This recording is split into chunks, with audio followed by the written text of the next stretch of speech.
Due to the graphic nature of this program, listener discretion is advised.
Greetings, universe! My name is Orbital Bacon, and I am certified G1 and a real freaking prime. Welcome to another live stream. Oh, we're kicking back. This is the place. Time to kick back and relax. E. E, elongated E. That's our first E. Let's see if we can build an E chain. You know, let's get a bunch of Shantae pop-ups, build an E chain. Let's go. You got to add another E, though, so the next one has to be 2 E's. And we'll see how many we can get and make Kitty go robotic. Let's go. Thank you, Chester Stevens. It's Friday, the end of the week. That means if you're here, you are indeed made of sterner stuff. Wooga wooga and booga booga, bim bams and flum bums.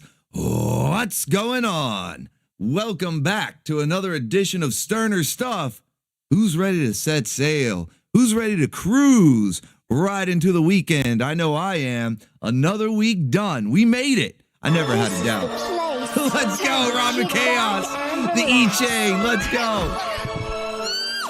E. E, let's fucking go. Hell yeah. It's starting. Glad you were able to find the whole song. Hack sign was Sword Art Online before Sword Art Online. Yeah, before isekai was like its own genre, and it was just something that would happen occasionally in the story of an anime before they made a whole genre out of it. But yeah, I'm glad I was able to find the whole song too. Maverick Cat's fueling up the thrust bus. Let's go. Hope you've been doing well, Orbital. Sorry for lack of appearances lately. Family members and myself have gotten sick left and right. I'm also reorganizing my finances. New meds are more effective but far more costly. Still, I'll donate when I can. Well, hey, I appreciate you, Maverick Cat, and hopefully you guys are feeling better, you and your family. Hopefully you guys are starting to feel better. That sucks when everybody's getting sick like that, you know? I think it tends to happen around, you know, like fall and going into winter because the temperature's changing so drastically. I noticed that's when, you know, like some of the other YouTubers I watch and stuff, you know, they're getting sick, right? You know, shout out to LP. He was dealing with a cold. Hail Bacon, bacon emoji, and baconeers. Thank you, Michael Russum, for that based super chat. I didn't know there was a Brave Star movie until today. He didn't so much meet the judge as detect Cake. Let's go. Hey, I've got that one on the channel. I hear Argentina has some beautiful ladies. Just learn German for no specific reason. Yeah, you know, the Germans got there, they looked around and said, hey, think maybe it's all right. Think maybe it'll be all right here, you know? Thank you, Communist Nut people, for that ticket to ride on the BOOGA train. And a stealth check from Painting and Rambling. Yeah, man, there's a Brave Star movie, Brave Star the Legend, and I actually have that one on the channel here if you haven't already found a place to watch it. And yeah, it's pretty good. It's actually pretty good. It's a very, very similar animation to the show. They didn't really, normally with movies, they get a much higher budget, right? But it was like the same animation, just a few more frames, I think most of the budget went into, what's the guy's name? It's not Tex Hex. I think that's like the little like evil cowboy zombie guy. Who's the big monster? He's kind of like a weird ghost bull thing with like cyborg horns. All the budget went into animating that guy right there. But thank you, Painting and Rambling. Thank you, Commies Are Not People. Michael Russum with that base super chat right there as well. Thank you guys so much. Big support right out of the gate. Really appreciate you guys. So hopefully you guys are all doing well. Having a good week. It's kind of over now, which is good. So if you didn't have a good week, well, it can't hurt you anymore, because now it's time to get into the weekend. All right, we're setting sail, taking a cruise. We're cruising right off, all right? Cruising right off into the weekend, enjoying the company of the best community on YouTube, the Baconeers, the Bim Bams, the Flum Bums. We're going to kick back, relax, enjoy some memes, the latest memes for these decades-old cartoons, as we A-log some of these cartoons here that I've got for the Saturday morning preview for you. And of course, we're going to be wrangling some waifus in everybody's favorite segment of the week, the Waifu Roundup. So hopefully you've been keeping those wrangle devices tuned up in tip-top condition. All right, whatever you like, whatever you got. Those old school lassos, maybe a little high-tech wrist-mounted grappling hook, going full sci-fi with the net launching tank, or if you're getting really fancy and you've got some sort of magical wrangling spell, whatever it is, keep them ready. Keep them ready, because we got some really good stuff for you tonight from Master Krakken and Oda Cat. They have provided the vast majority, if not the whole lineup of waifus tonight. So really good stuff. Couple of Halloween leftovers still. We got so many. I did, it's kind of on me. This is the chief.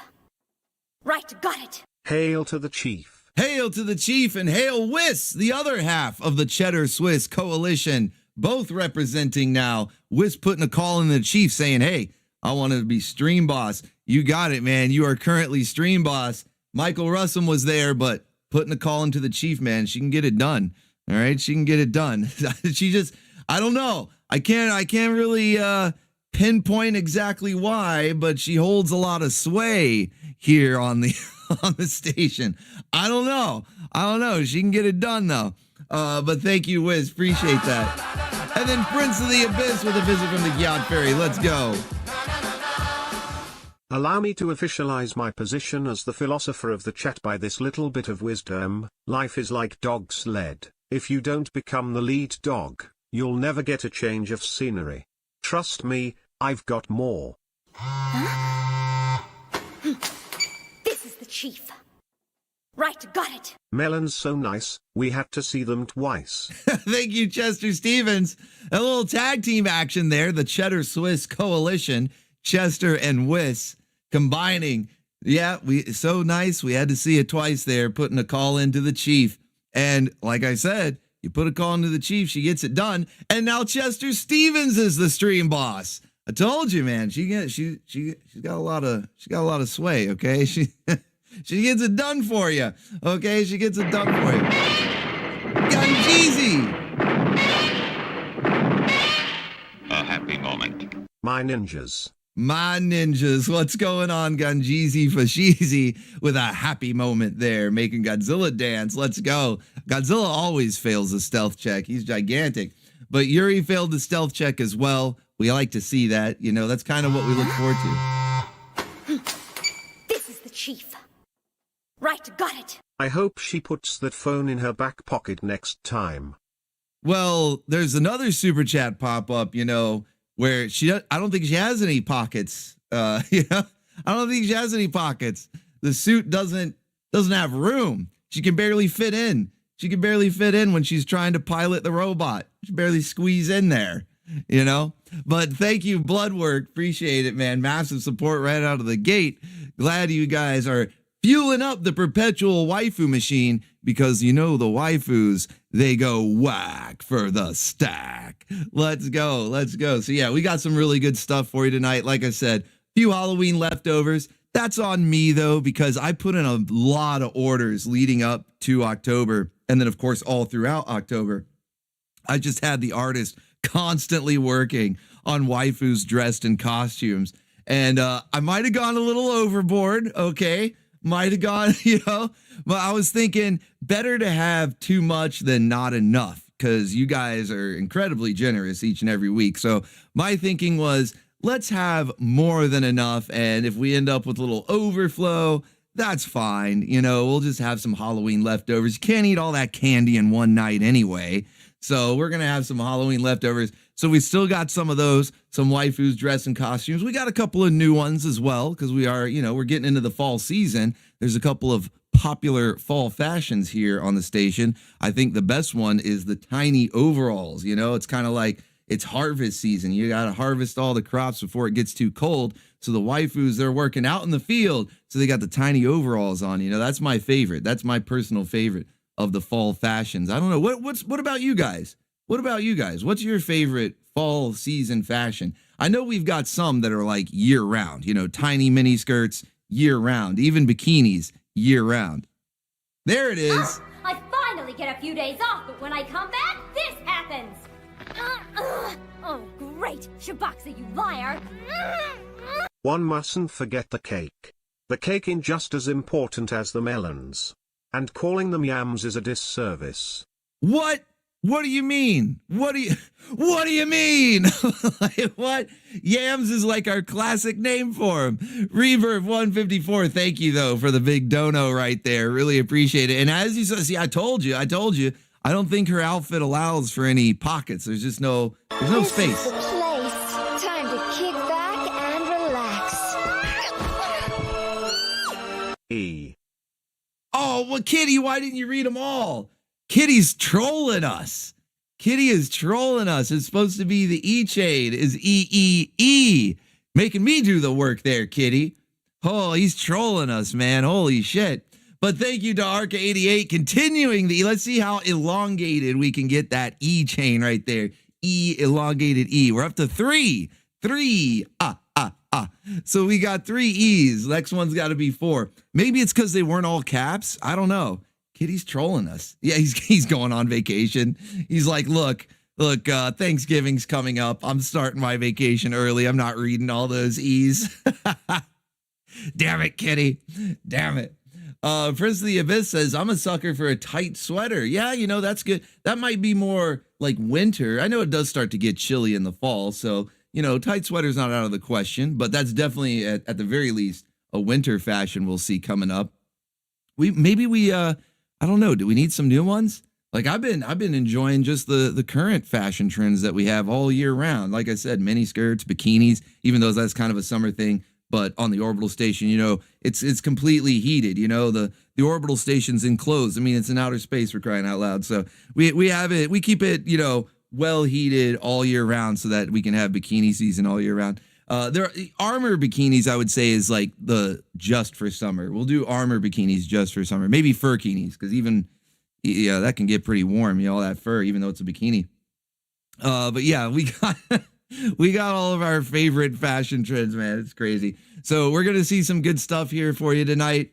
Thank you guys so much. Reverb 154 is now the stream boss. Somebody else is gonna have to put in a call to the chief, try to take over. Maybe a big super kick, knocking Vince right out of his chair. That might knock Reverb out. I don't know. We'll see. Got a little bit of a battle going on, actually. A little bit. But how are you guys doing, though? Hopefully you had a good week, okay? I keep sort of hot dogging and grandstanding, but I want to make sure you guys are doing well. Glad to have you all here. This is the chief. Right, got it. I get Tenjo Tenga vibes from the chief. Yeah, she's from Go Danner. This is the place. There we go. Time to kick back and relax. Let the E's flow. E. There it is. Yeah, Kitty, no days off. Whoa, Brave Expanse, holy shit. Let's fucking go. Brave Expanse just dropped a massive dono. It's time to rock out. Get those guitars up. Holy shit, we're rocking out already. Let's go. She's grinding on St. Adam and Richard Hooper. Wolfpack Gaming JD is getting some there. Tavern Full and Neo 007. Let's go. She's rocking out. Pop the swing champagne. Pop the swing champagne. Let's go. Holy shit. Bloodwork. Retro Ryu. Philip Fabian and Mbooty.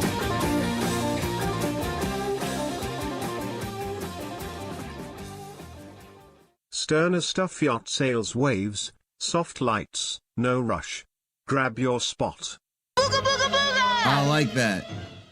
While Yoda has said size matters not, he never saw the fruits on these waifus. And personally, if the yams are bigger than a handful, they qualify as melons. Ah, okay. Now we're getting the technicalities of it. Well, okay, Yoda lived on Dagobah by himself, okay? Like, Yoda never saw many waifus. I mean, maybe back when he was still on the Jedi Council, although, I don't know, I don't remember there being many waifus on that council. It was a bunch of other weird-looking puppets like him. But, so, you know, yeah, he just doesn't know. Yoda just doesn't know, okay? We'll let him pass on that one. We'll let him pass. He was still trying to impart wisdom, okay? And I mean, it kind of applies, because we got to appreciate all the size, you know? You got to appreciate them all right? The flat is justice. I don't even know where that came from. I know it's a meme. I know it's from some anime. I just don't know which one. Flat is justice. So, yeah, Go Danner is where that waifu is from, by the way. From the previous super chat. Yeah, that's from Go Danner. Go Danner. Yeah, that's a good one. That's also on that's on Bacon Bits on the second channel, but you can still find it in the Anime Grindhouse playlist if you want to give that entire series a watch. Just 2 seasons. I could have dealt with more. I could have easily dealt with more seasons of Go Danner. Love the animation, peak design. The mechs look awesome. It was a great blend of action and comedy. It's like equal parts, too. They didn't really go overboard one way or the other. You had some really good action moments, and you just had some fucking hilarious moments. You know what I mean? And it was pretty equally dispersed. So really nice, really nice. Underrated anime. I don't hear a lot of people talking about it. You know, it's not like one of the big mainstream ones or whatever.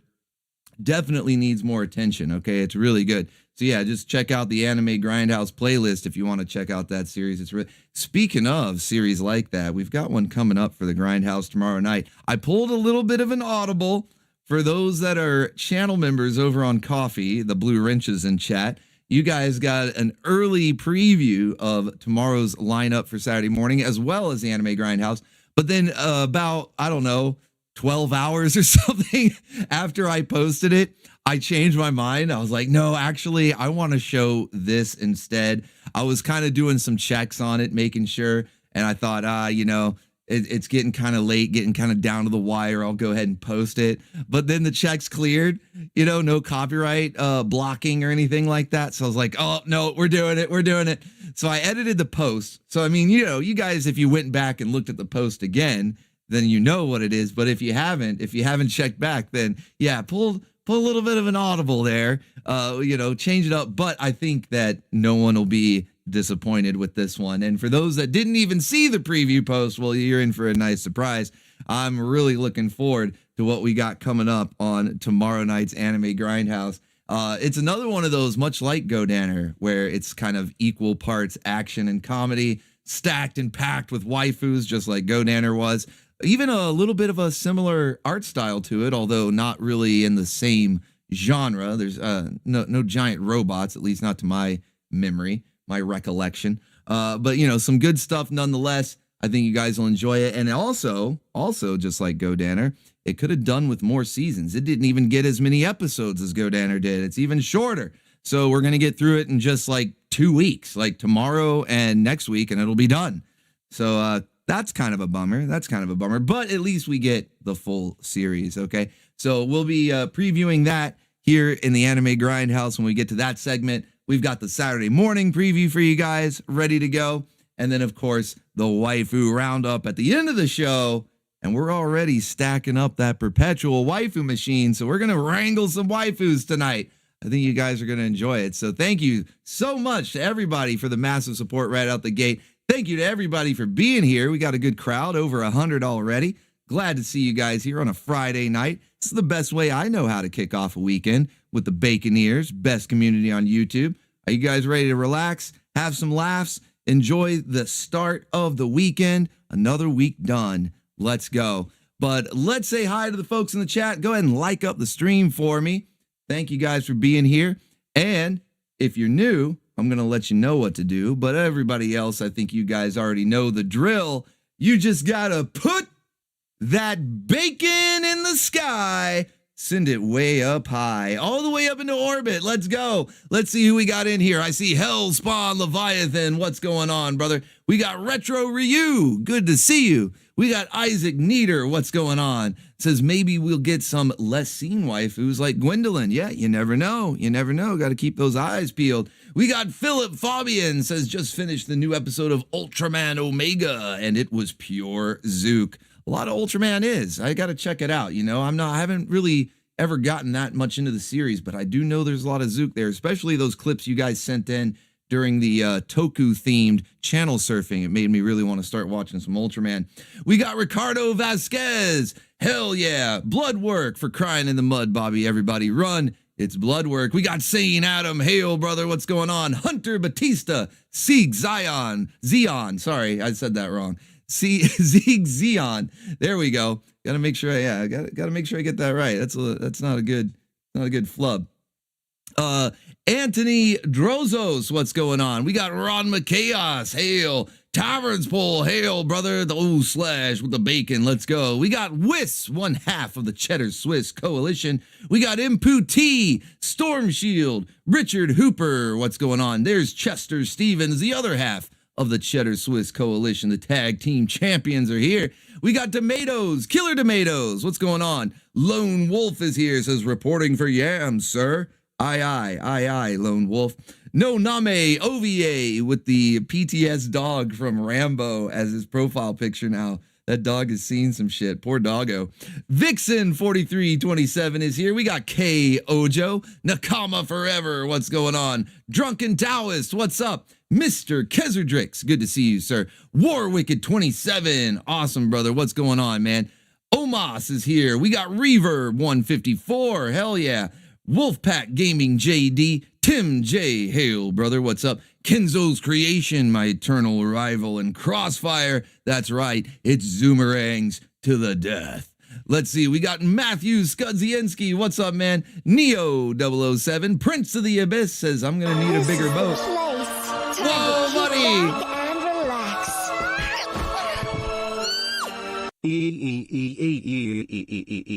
Wowzers. Skipping ahead a little bit in the E-Chain, but you did make Kitty go robotic twice. You actually doubled up on the robotic there and then finished with a wowzers. Good stuff. Thank you. Guys cracking me up. Thank you so much. Let's see. We got Daharka 88. Hail, brother. What's up? Jason Long. / brother. What's up? We got Leave Me Alone. Please no. We got DJ Craze. Brave Expanse, our stream boss, Mr. 1K himself. Thank you for the generosity, brother. Ronald Neal is in here. We got MPC Cobalt, Duo Maxwell, Ricardo Weber. What's up? We got Daryl Walick. Good to see you, sir. That's one half of the Bards tag team right there. The T-Bone Walick tag team. Hell yeah.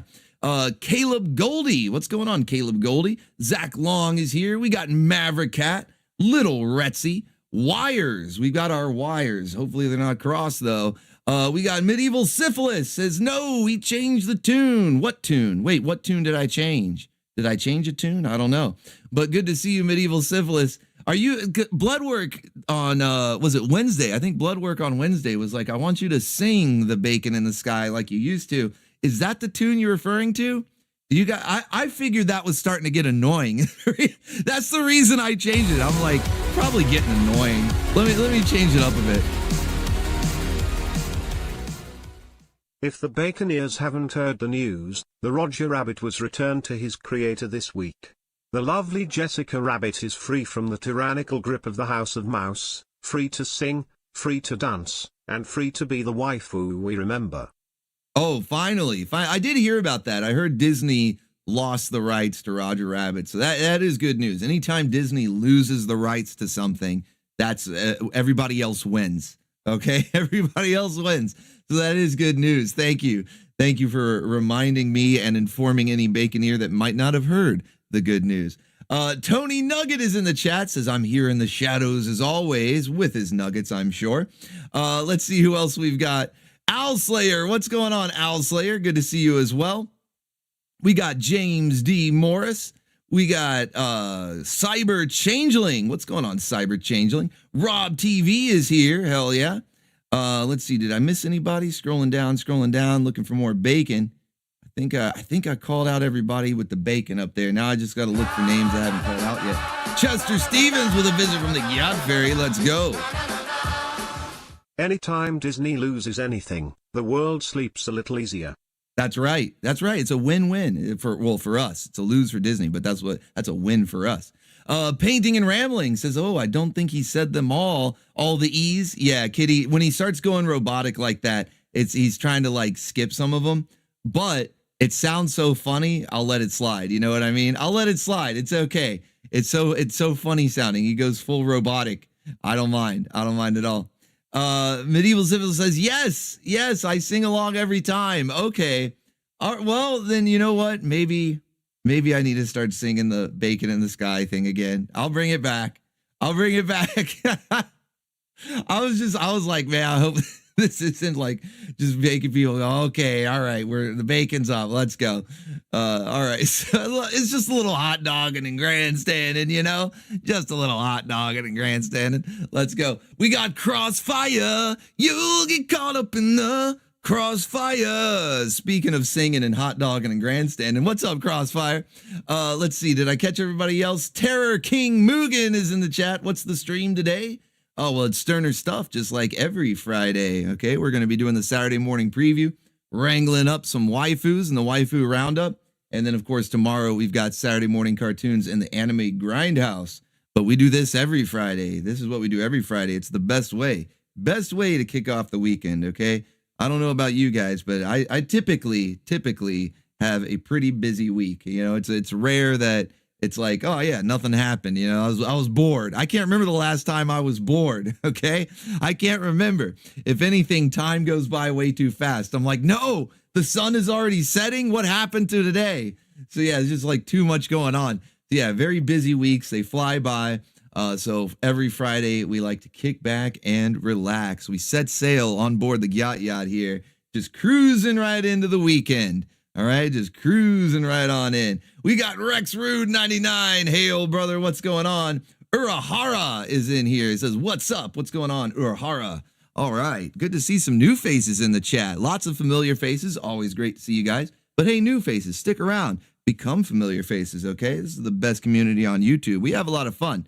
We have a lot of fun over here, man. So it's a good time. It's a good time. So we're going to be getting into it. Let's, one last order of business. Let's hail the stream boss, Brave Expanse, with a mighty 100 hit points on the health bar. That is the stream boss. I don't even know that a call to the chief could dethrone him. It'll take more than one call. Let me put it that way. Hollywood wink with a cel-shaded sway. Pixel waifu trouble in a neon cabaret. Oh, Whis with the lyrical super chat. I like that. Brave Expanse had kind of a lyrical super chat too. It's still my new favorite meta. I fucking love the lyrical super chats. But that was a good one. Very clever right there. I like that. And you know, might be a controversial opinion, but I kind of think Hollywood greater than Jessica Rabbit. I don't know. Might be a controversial. Might be a hot take. Now I know when it comes to the movies themselves, Roger Rabbit is definitely a better movie than Cool World. But if we're just talking just the waifus themselves, I think I'd go with Hollywood over Jessica Rabbit. That's just me. I'm just saying. Might be a hot take. I don't know. 45 Jackie, what's going on? Says, yeah, it's 6 and it's dark. I thought it was already 9. Yeah, I hate the daylight savings. I hate daylight savings with a passion because it only makes it a little brighter like earlier in the morning, only by a little bit, but it seems like the sun sets way earlier. I don't know. It's probably just all in my head, but I feel like, are we really saving the daylight? I feel like if we just left the time where it was and had that extra hour of the sunset, so it's not dark at 6 o'clock, I would kind of prefer that. I don't know. That's just me though. Let's see. We got Master Godai, aka Mr. Two Scoops, one of the official artists here on the station, providing us with some good stuff. We've been checking out his art over on Orbital Arcade. Really good stuff, man. Good to see you. Hopefully you're doing well. Greatest community, says Wolfpack Gaming JD. Thank you, brother. Really appreciate it. So let's hail Brave Expanse. All hail Brave Expanse. 100 hit points on the health bar. It's going to take multiple calls into the chief to dethrone that stream boss right there. Get the pizza rolls raining. Get the waifu swinging. Let's go. Thank you guys so much for the massive support right out of the gate. Massive support right out of the gate. Really appreciate it, guys. All right, well, let's get into the Saturday morning preview, okay? I think that's enough hot dogging and grandstanding. Let's get the show started proper. We've got volume 127 coming up for you tomorrow morning, 9 a.m. Eastern Standard Time. You know the drill, the usual time. We got a full 3-hour block. In fact, I think the video came out to like 3 hours and 30 seconds. So as close as I might have ever come to hitting that exact 3-hour mark. There is the countdown video, when you premiere a video on YouTube, they add that countdown. So I guess it would be a little over 3 hours anyway, even if I did get it exactly 3 hours, because that adds like another minute or two, whatever. I don't know. I'm not going to be that picky, but we got a full 3-hour block for you, 9 to noon Eastern Standard Time.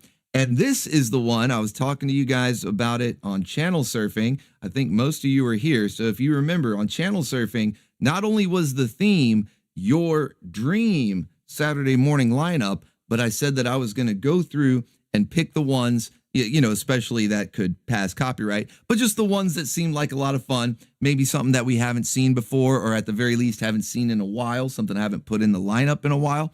And I was going to build the Saturday morning lineup from your guys' submissions. We got so many good ones. It was one of my favorite Channel Surfings to date. I mean, you can tell it was like 5 hours. We were having a lot of fun, okay? We were having a lot of fun. It was like a 5-hour stream, but it was so much fun, and it was one of my favorite ones. So we actually have enough for two. So tomorrow and next Saturday are all going to be based on the submissions that you guys sent in, some of your, and it's going to be kind of like a team effort. So even if it's not one single person's dream lineup, these are all shows that were in your dream lineup. So it's going to be kind of this nice mix that it's all of the Baconeers' dreams combined to become the Saturday morning lineup. So hopefully you guys enjoy it. I think it's going to be a good time. We definitely have some stuff that I have not showed in a very long time. Some that I completely forgot. I'm like, man, how could I forget this show? It's a really good show. Great theme song, classic 80s goodness, or maybe some 90s cheesiness. We got a little bit of both. We're even dipping our toes into the early 2000s. If you caught the thumbnail there, you might recognize Black Arachnia from Transformers Animated. That was early to mid 2000s. So yeah, we're kind of covering a pretty good time span tomorrow. All right, pretty good time span, but we've got enough for two. So if you don't see one of your picks tomorrow morning, then just stay tuned next week, and you should see at least one of your picks next week. Because yeah, we got enough for multiple. Maybe, I don't know, maybe a third one. I haven't confirmed. I went through when I was picking them out. I'm like, man, I gotta narrow it down here. I actually gotta whittle it down. Like, we got too many shows. I try to keep it at the 3-hour mark. It's going crazy. So I went through, I counted them. I said, well, hey, we got enough for a second one. Easy, maybe even a third, or at the very least like 2.5, and then I'll fill in the rest. I don't know. We'll do something like that. But yeah, it was a really good time. So that's really the theme for tomorrow morning. Sometimes I like to put a theme in there, from time to time. We don't have like an underlying theme. It's just going to be pretty random. If you don't know what's going on, it's just going to seem like a random assortment of shows. But like I said, you guys that attended channel surfing, especially those that sent in their submissions, you will recognize all of these shows from being parts of your dream lineup for Saturday morning. So volume 127, we are on our way to 150, year number 3. When we get to 150, that's the 3-year anniversary. So it's going to be good times, man. It's coming up fast. It's coming up fast. So volume 127, we're going to start out in the 80s. We're going to go into the 90s. And then, like I said, if you saw the thumbnail, you recognize Black Arachnia. We're going to finish off in the early 2000s. So let's get started with Jace. Whoa! Whoa! Whoa! Holy shit! No! Is that it? That's a typo. That's a fucking typo. Are you serious? Whoa, buddy! Whoa, buddy! Put up all the guitars! Put up all the guitars! Pop the swing champagne! Pizza rolls rated! Waifu swinging! We're going fucking crazy! Woo! Holy shit! Let's fucking go!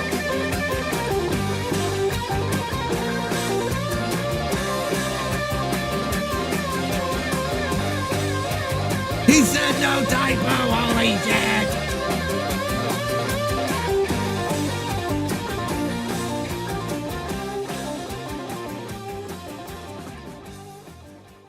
This is my year-end tip Orbital. Thanks for another 12 months of entertainment.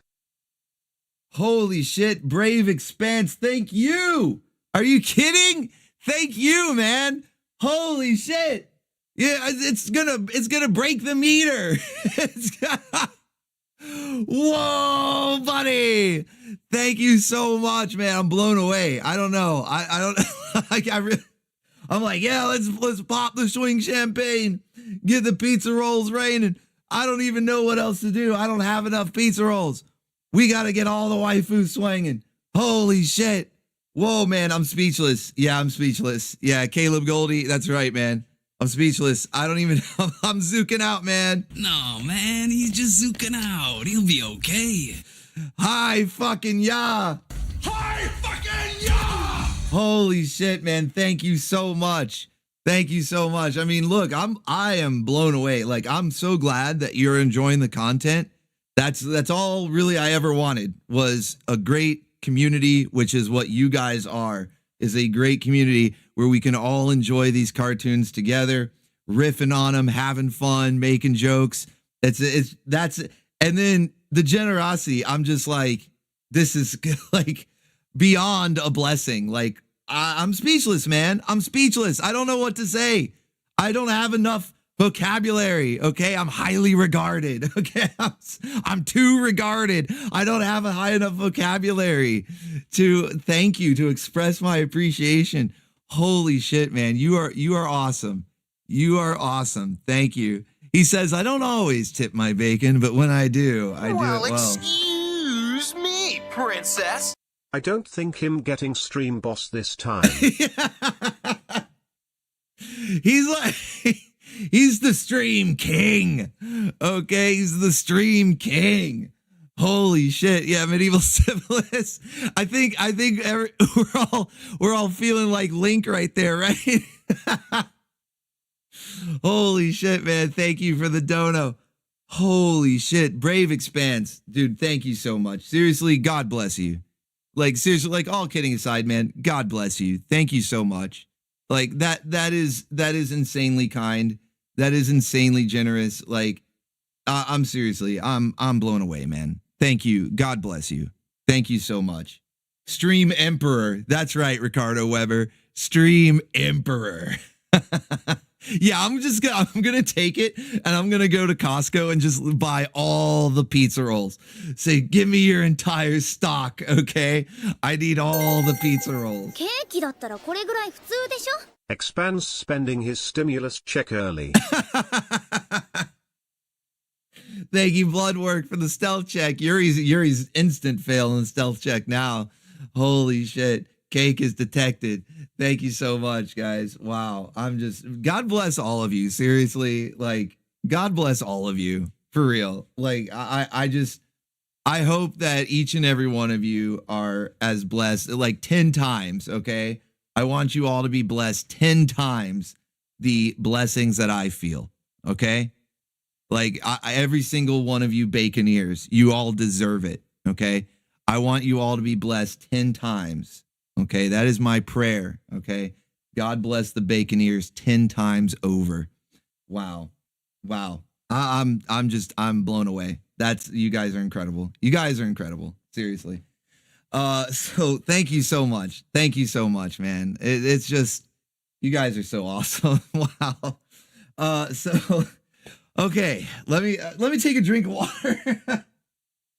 I'm blown away, man. I'm blown away. Get a little drink of water here. ケーキだったらこれぐらい普通でしょ? Expanse got feeling some kinda way. Yeah. Like I would never in my wildest dreams, you know? Like I said, I'm just so fucking blessed. Chester Stevens with a bass dono. Vive l'Empereur. How can mere men compete against such reckless spending? Would you say the roundup will be expansive tonight? Yes, we are going to have an expansive roundup tonight. Oh man, I got to get some extras ready for you guys. Good thing I have them. How many waifus did that unlock? All of them, okay? More than all of it. It unlocked every single one that I prepared. You guys know how we have the little slideshow with the silhouettes, because I think it's fun to guess. All hail the Baroness! Brave Expanse, are you serious yet again about that unbeatable donation? $2,000. That's a new world record from your earlier $1,000. Holy hell.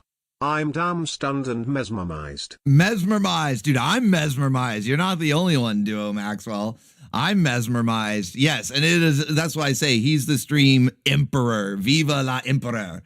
Okay, he is the stream emperor, undefeated stream king. All hail. All hail. We need more. In fact, we need more pizza rolls rated. We need the waifu swinging 2 times. We need the waifu swinging 2,000 times, okay? I should just put that on loop. I should just have that animation on loop and just have it going the whole stream. Just the waifu swinging back and forth. You know, one of these days, Kitty's gonna get her. You know, he's trying. He's trying. One of these days. Whoa, buddy. Whoa, buddy. Brave Expanse, these are for you. Oh, look at that. Warwicked 27 with a KO. Some K's out, going out to Brave Expanse. Let's go. Thank you, man. Yeah, definitely. More than earned him. More than earned him. Well, you guys, yeah, that's a world record. I don't think that's just for the year. I'm pretty sure that's like for life.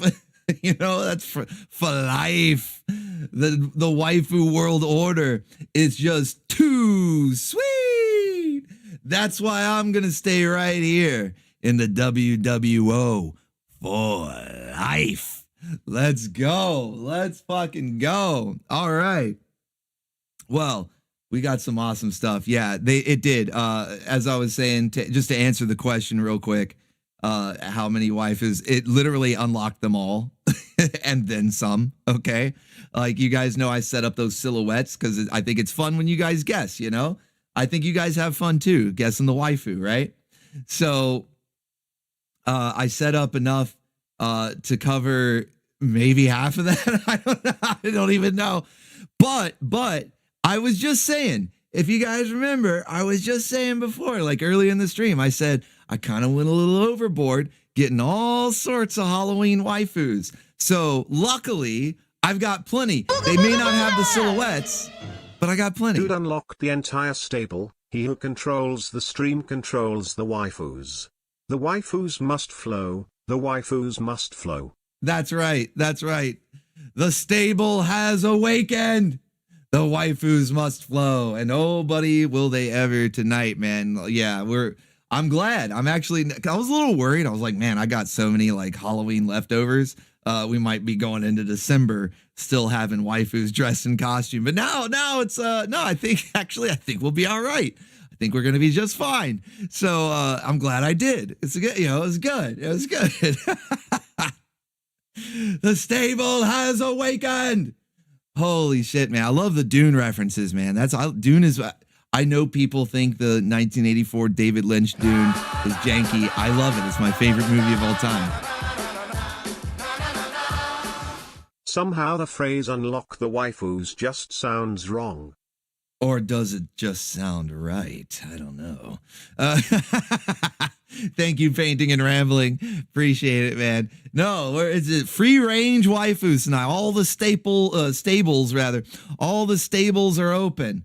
Okay, all the stables are open. Free range.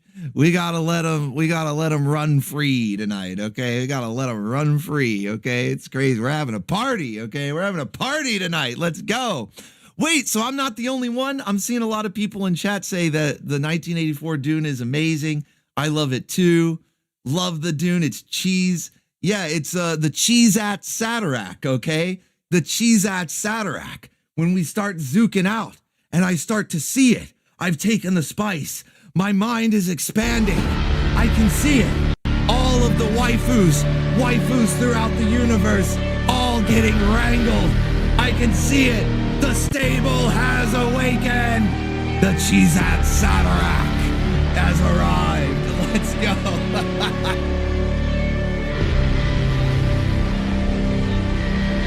The Cheese-at Satarak. Holy shit.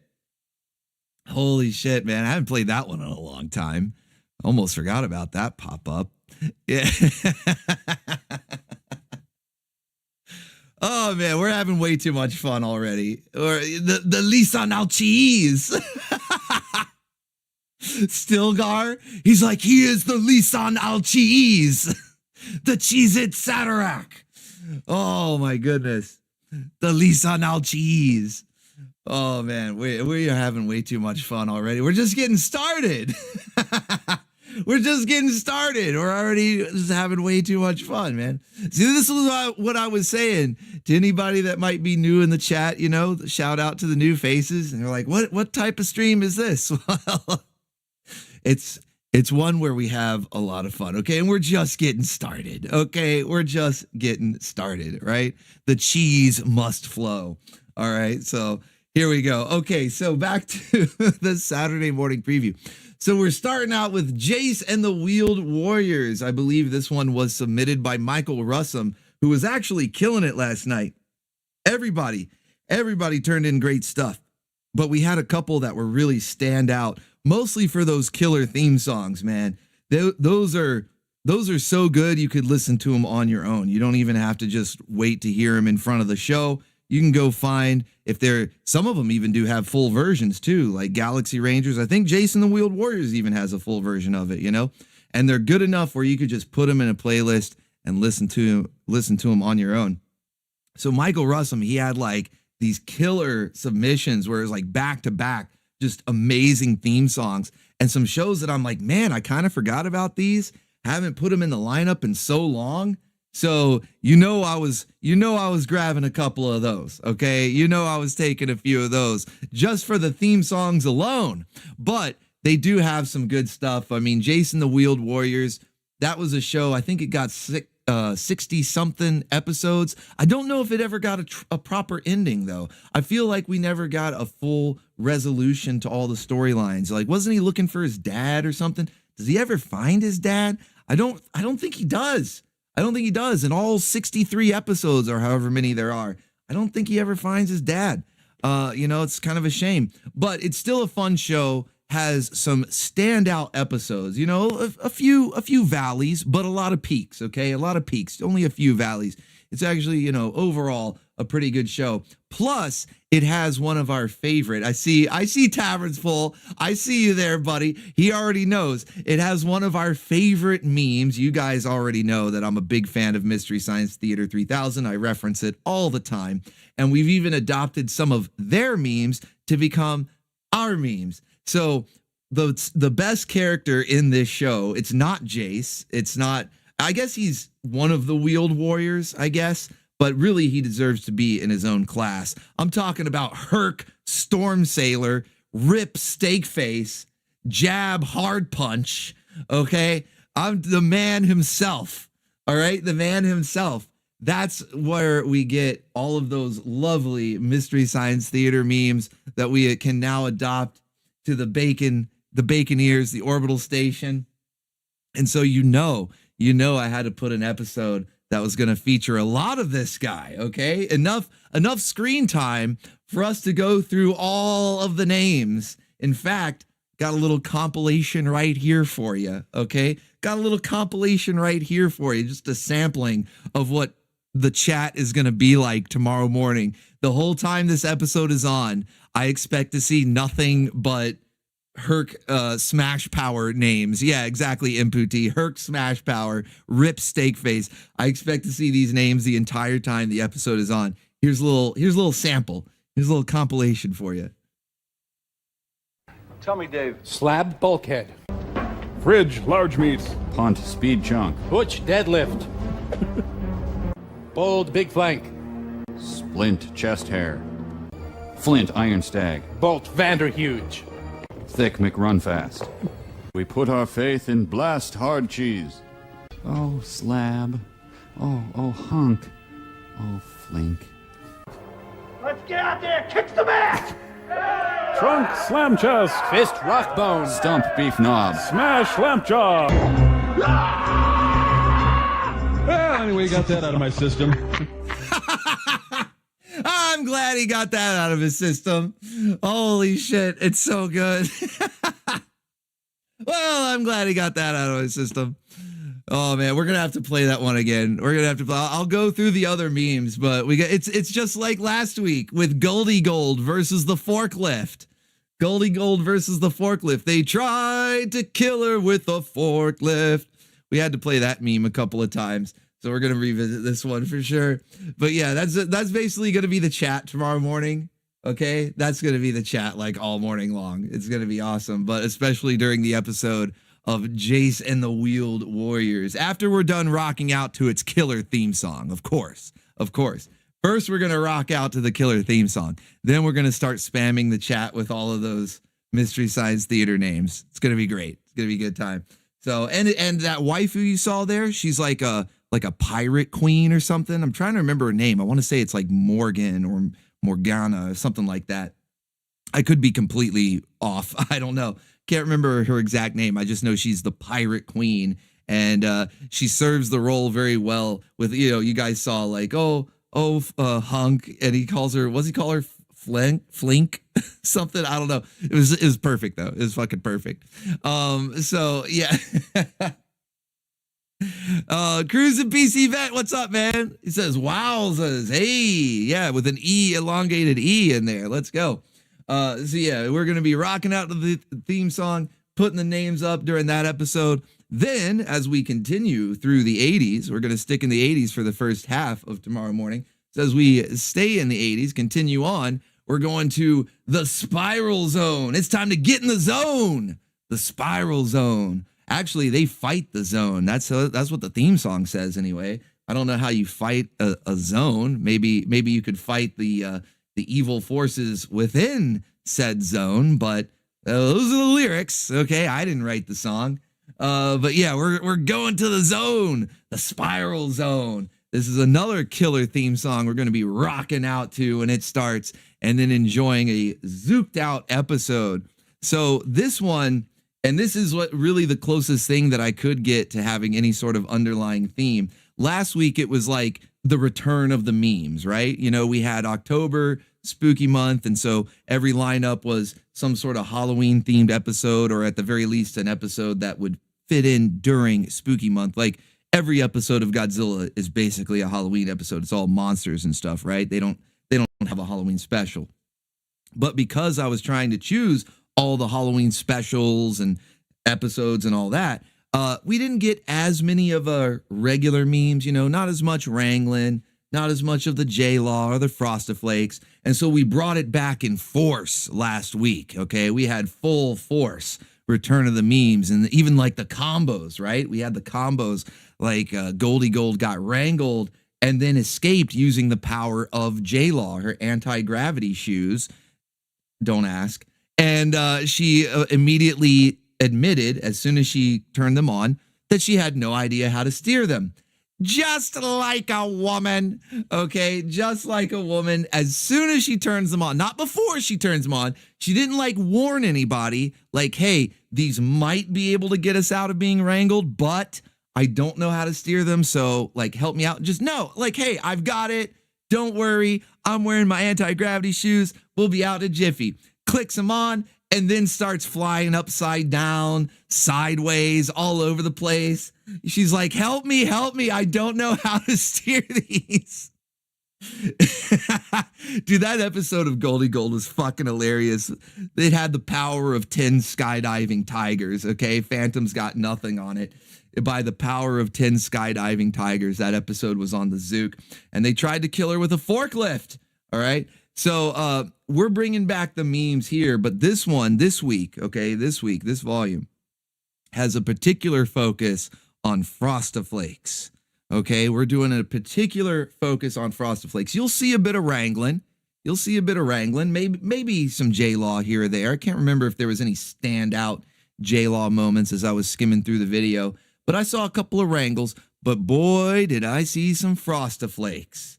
And if you thought last week when Princess Lana was shooting lasers through the back of Kevin's skull and throwing shade at Stacy, the cheerleader, and that was actually her name. I'm not just talking like Chad and Stacy. It's like, no, her name was Stacy, and she was a cheerleader, a blonde bimbo, and Lana basically wanted her dead. And you thought that was it. Well, here's the thing, though. Princess Lana, as with most instances of Frostiflakes, it normally happens between one of the main female characters, and those are typically the good guys, right? Like part of the heroic team. So Frosta, she may not be the main character in She-Ra, but she's definitely one of the main supporting characters and one of the good guys, right? Princess Lana, same thing. She's the main love interest, the princess of Videoland. So one of the good guys, right? Well, what happens when the bad guys have Frostiflakes? All right, that's what we're going to see this week. Is what happens when the bad guys, when the villains have Frostiflakes, and they don't really have like a code of honor. You know what I mean? Like Princess Lana, she was definitely pouting. She made the harumph, the audible harumph. She made a few little catty remarks, right? But that's about as far as like one of the heroes will go. They're not just gonna brutalize the other person, right? Well, what happens when the villains? So we're gonna find out, because in Spiral Zone, a new waifu enters the zone. Okay, we've got a new waifu, a new challenger has entered the zone, and her name is Alice, and she has not been affected. If you guys know, I talked about it on Channel Surfing, or if you're just familiar with the show, you know that hot waifus are kind of hard to come by in the world of Spiral Zone, because if you get exposed to the zone, you become zombified. Not like full-blown, I want to eat your brains shambling zombie, but more like a ghoul from Fallout, not so purty anymore. Let's just put it plainly. Not so purty, okay? So any waifus that have been out in the zone for too long, they're really not going to maintain that waifu status, okay? But Alice, she has actually been able to survive so far, keeping her lovely looks, all right? So a new waifu here has entered the zone, and she's going to start some Frostiflakes flowing. But even though she's hanging out with the good guys, that's not who she causes the Frostiflakes with. Like I said, she'd be mostly safe if it was Katarina, the Russian girl, the blonde Russian girl, who I think wouldn't really have too much to worry about. I mean, Alice is pretty and all, but Katarina, I mean, come on, the Russian accent, like, let's go, okay? So that's not where the Frostiflakes come in, though, okay? So she would be safe. At least for the most part, if that were the case. But no, she is actually causing Frostiflakes with Duchess, the Overlord's main squeeze. That's right. The Overlord as his own waifu, kind of the second in command, you know. In fact, some of the other guys, they give her some shit. They're like, "Oh, you're teacher's pet." That's one way to put it, you know. Phrasing, calling her a pet, calling a waifu a pet. I don't know about that, but also, you're not wrong, okay? Also, not too far off, okay? So we've got Duchess here, and you think, well, okay, well, Alice is hanging out with the good guys. Duchess is hanging out with the bad guys. Where do the Frostiflakes come in? Well, see, Alice is actually the ex-wife of Overlord, all right? Overlord, he's the leader of the bad guys here in the zone. And he used to be married, you know, before he became a ghoul, before he became the Overlord, all right? He actually used to be married. Yeah, he wrangled Alice. She was in his stable, okay? She was in his stable. And now that she's back on the scene, Overlord is like, wow, I'm starting to remember some of the good old times. Maybe I don't want to be Overlord anymore, you know? And he's kind of getting snarky with his teammate. He's like, leave me alone. I'm trying to call the ex-wife, see if there's any flame still there. You know, maybe we can rekindle that flame. Maybe is there even still a spark there, okay? Is there even still a spark? Maybe we can rekindle that flame. Well, Duchess isn't taking too kindly to that, not one bit. And of course, like I said, the other guys, they already kind of give her shit for being teacher's pet. Well, when they see that she's starting to be felted by this new waifu in town, and that Overlord's like, leave me alone, I'm calling my ex-wife. Oh, buddy, that's never good. Well, they're like, oh, looks like you're yesterday's news. Oh, buddy, it's not good. So that just riles her up even more. And because she's a villain, okay, she's one of the bad guys, I don't know if Alice is going to survive. Okay, these might be deadly Frostiflakes. First case. This might be the first case we ever see of deadly Frostiflakes. Let's take a look. Well, looks like Overlord's lost interest in you, Duchess. Guess you're not the teacher's pet anymore. Oh, teacher's pet. Oh, you're the rotten apple now. You're not the apple of his eye anymore. You're looking a little rotten. You're not the teacher's pet anymore. Yeah, it's not the Spiral Zone. It's the Frosta Zone. It's the Frosta Zone. That's right. That's right. Hold on 1 second, guys. I dropped something. There we go. Okay. Yeah, get in the Frosta Zone. Okay, get in the Frosta Zone. Because it's on now. It's on. All right, let's take a look at the rest of this clip.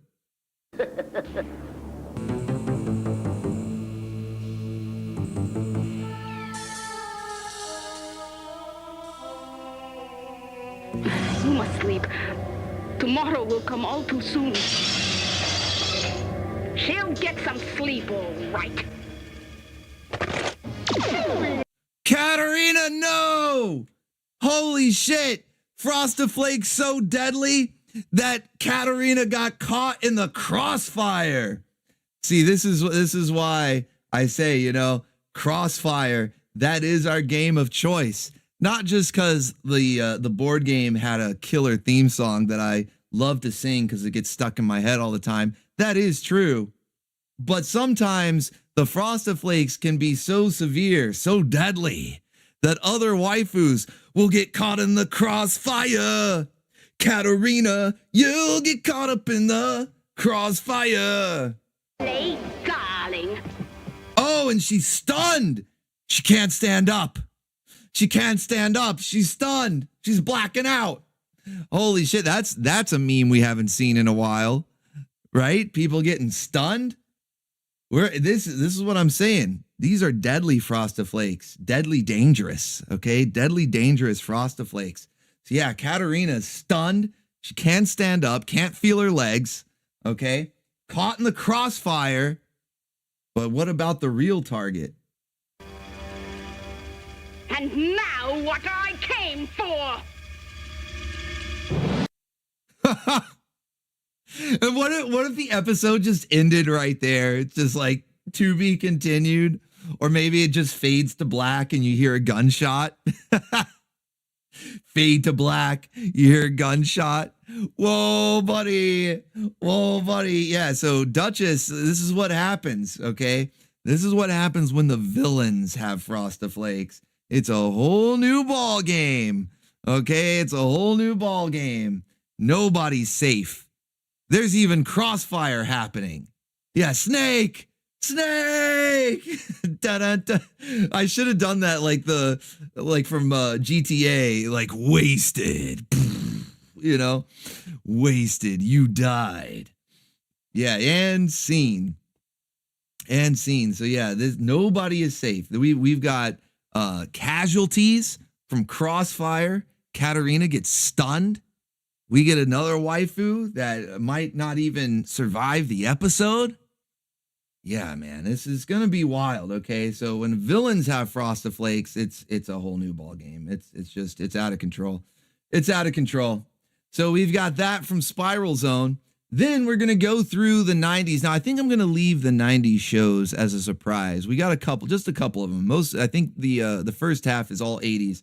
Then we got a couple shows from the 90s. We'll leave those as a surprise. But then if you've seen the thumbnail, you already know that we are going to the early 2000s. Just dipping a toe in, okay? We're not going too crazy. Most everything is from the 80s and 90s, but we're going into the early 2000s with Transformers Animated. And there's a lot of good episodes. There's a lot of good episodes of that show. I mentioned on Channel Surfing that when it first came out, I didn't really give it a chance because I'm like, oh, look at this weird new art design. And they're messing with the timeline. Optimus is young now, and they've got Beast Wars characters in here. What? This isn't my Transformers. What is this? You know, I was all snooty, snobby, whatever the word is, you know? I was like, man. But then I went and I finally gave it a chance. It was like years later. I went back, I gave it a chance, and I was like, you know what? It's actually not bad. It's actually not that bad a show. And especially when you get an episode starring the likes of Black Arachnia right here. One of the few characters I would say that even back then I could admit got an upgrade. Okay, got an upgrade. She's looking good. All right, she looked damn good in the original Beast Wars, janky CGI aside, and then she got her transmetal upgrade. You know, where some people, I think, was it Alchemy? There was somebody I remember that said that was even better in their opinion. Like that was their favorite. I still prefer the original Black Arachnia in the first, I think it was like the first 2 seasons. She gets her upgrade maybe at the end of season 2 or beginning of season 3, somewhere around there. But I like season 1, Black Arachnia. But then this one for me would have to be a close second. I think she's looking pretty good there. All right, I think she's looking pretty good. And so she's gonna be causing some Frosty-Flakes. Now, normally it's another waifu. So you've got like the main character or one of the main supporting character waifus, like where it got its name with Frosta, or like we saw last week with Princess Lana. But here we have Black Arachnia, and she's the one causing the Frosty-Flakes between some of the other Autobots to the point where they basically go rogue, okay? They become like bad guys. Normally the Autobots, you know, they might not agree on everything. You know, sometimes they don't always get along, but it's not like they're trying to kill each other. Well, normally it's not for Black Arachnia. You know what I mean? Normally they just disagree over like what to do about Megatron, or how should we handle the Allspark or the Cube or whatever the fuck it is, whatever the MacGuffin is for that series, right? Normally it's not Black Arachnia. That creates a whole new dynamic. Okay, so we're gonna see what happens when she struts onto the scene. Literally, you're about to see in this clip, she literally struts into the scene here and immediately causes Frosty-Flakes. Just instant, like it's her aura, you know? She has a area of effect, you know, a debuff area of effect. And so she struts into the battle zone and just instantly causes Frosty-Flakes. Here we go. Yes, struts, Prince of the Abyss. You'll see right here. Hello, boys. Did you miss your little black arachnia?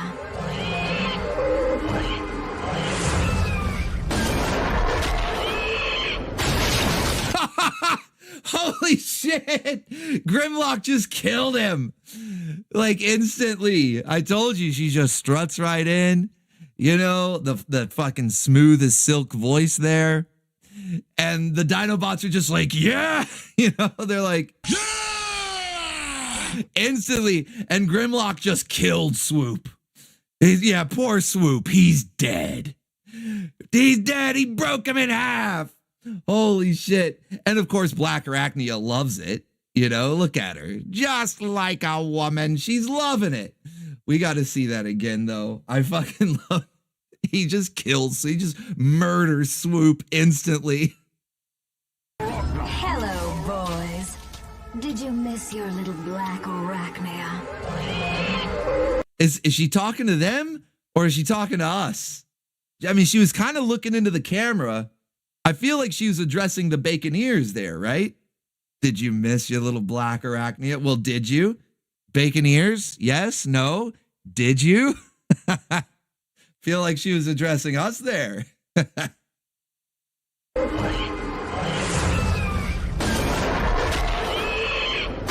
Oh! Now don't fight, boys. There is plenty of me to go around. Whoa! Whoa, buddy! Whoa, buddy! Yeah! Holy shit! Phrasing! But at the same time, did you hear that, guys? I think she was still talking to the Baconeers, okay? Guys, did you hear that? Plenty of black arachnia to go around, okay? No need for crossfire, all right? Not this time. Not on this Naji, all right? We get to take the night off from crossfire. No zoomerangs to the death, okay? No zoomerangs to the death. Did you hear that, guys? That's, you know, it's funny and all, but the takeaway is, are you paying attention? Now don't fight, boys. There is plenty of me to go around. Okay, Swoop's not dead. All right, Swoop's not dead. He's still okay. He's still okay. No, he's dead. Oh, I spoke too soon. Dude. Yo, Grimlock. I joke around a lot with Kenzo's creations. Like, hey man, crossfire rival, you know, for all eternity. We're gonna do zoomerangs to the death. I'm glad you're not Grimlock though, buddy. You know, yeah, Grimlock really. He's like, I know she just said there's plenty to go around, but it's still not enough. Grimlock is just, it's still not enough. He fucking murders him. Holy shit.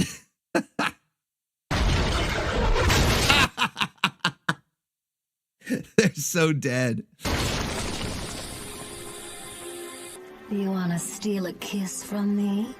Whoa, buddy. You know, she knows what she's doing. Okay, by the way, this is a little bit of J-Law too, because she knows exactly what she's doing. Might as well just said, oh boy, smooching time. Want to steal a kiss? Just like Link coming, it's like reverse Link. If you took Link and Zelda and reversed it, and Zelda just is like, it's smooching time. Yeah, she so knows. She's, I mean, look at the way she's sitting. Look, oh, by the way, dangled, okay? Maybe not wrangled. I think she wants to be wrangled though, but she is dangled right there. She is dangled. But then, yeah, look at the way, yeah, she knows. You want to steal a kiss from me? I love that nod. He can't even form words. Now, I know Grimlock's like kind of dumb. He doesn't form sentences that well, but he can still speak. He knows some words, but he can't even form words. He's like, he's mesmerized. He's completely mesmerized. He can't even pull off a... He's just like... I'm surprised he didn't make like, you know, the... You know, like the motorboat sound. I'm surprised he didn't do that. That would have been awesome. He just starts shaking his head. I mean, kiss from me. Oh wait, he kind of did. Hold on. He kind of does make that sound. He kind of does.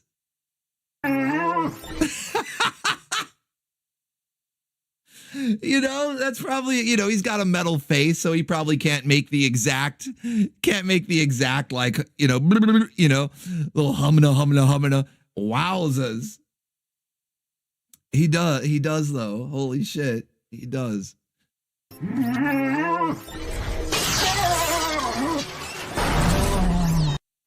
He loves it. Oh shit. He died happy. He died happy. Okay, he died happy. Holy fuck. Grimlock is a true bacon ear. Yeah, stunned, mesmerized, worth it. Yeah, he died happy. He's a true blue bacon ear. Mission complete. Cruising PC Vet says, it should have been me, not him. It's not fair. I love how he's in the crater, though. He got Yamcha'd. He got Yamcha'd. I'm surprised these guys are still alive, actually. I really am surprised that these two are still alive.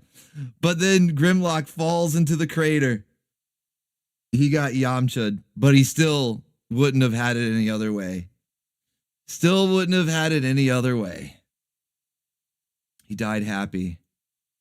I think Cruising PC Vet's not the only one. I'm pretty sure everybody's like got the same Yu-Gi-Oh meme sentiment right now of it should have been me.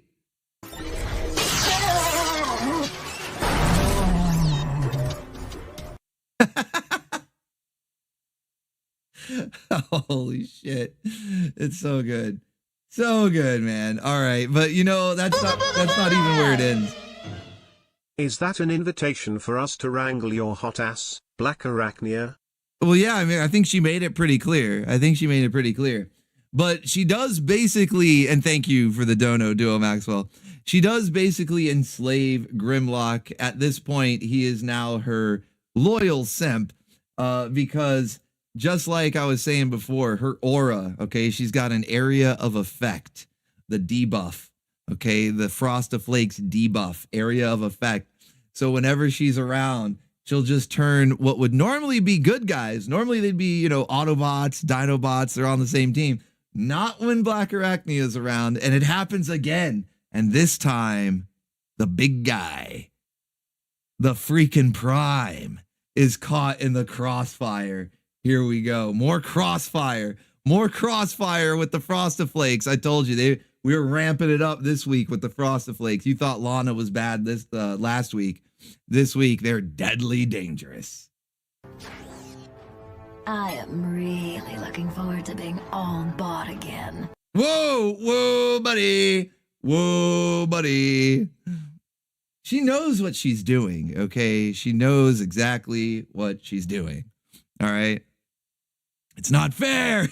It should have been me. Yeah, it's prime time. I'm really looking forward to being on bot again.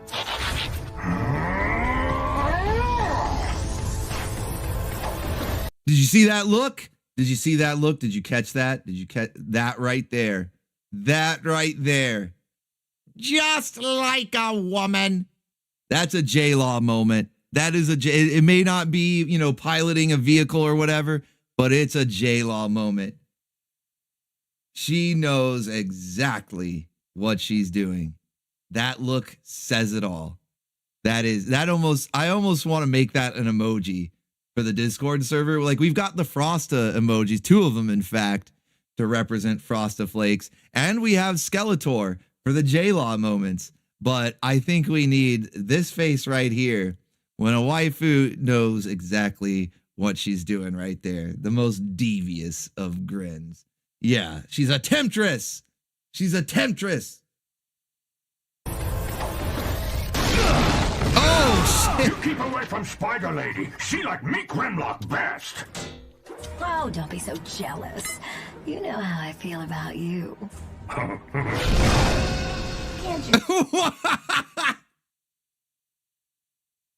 It goes full Looney Tunes.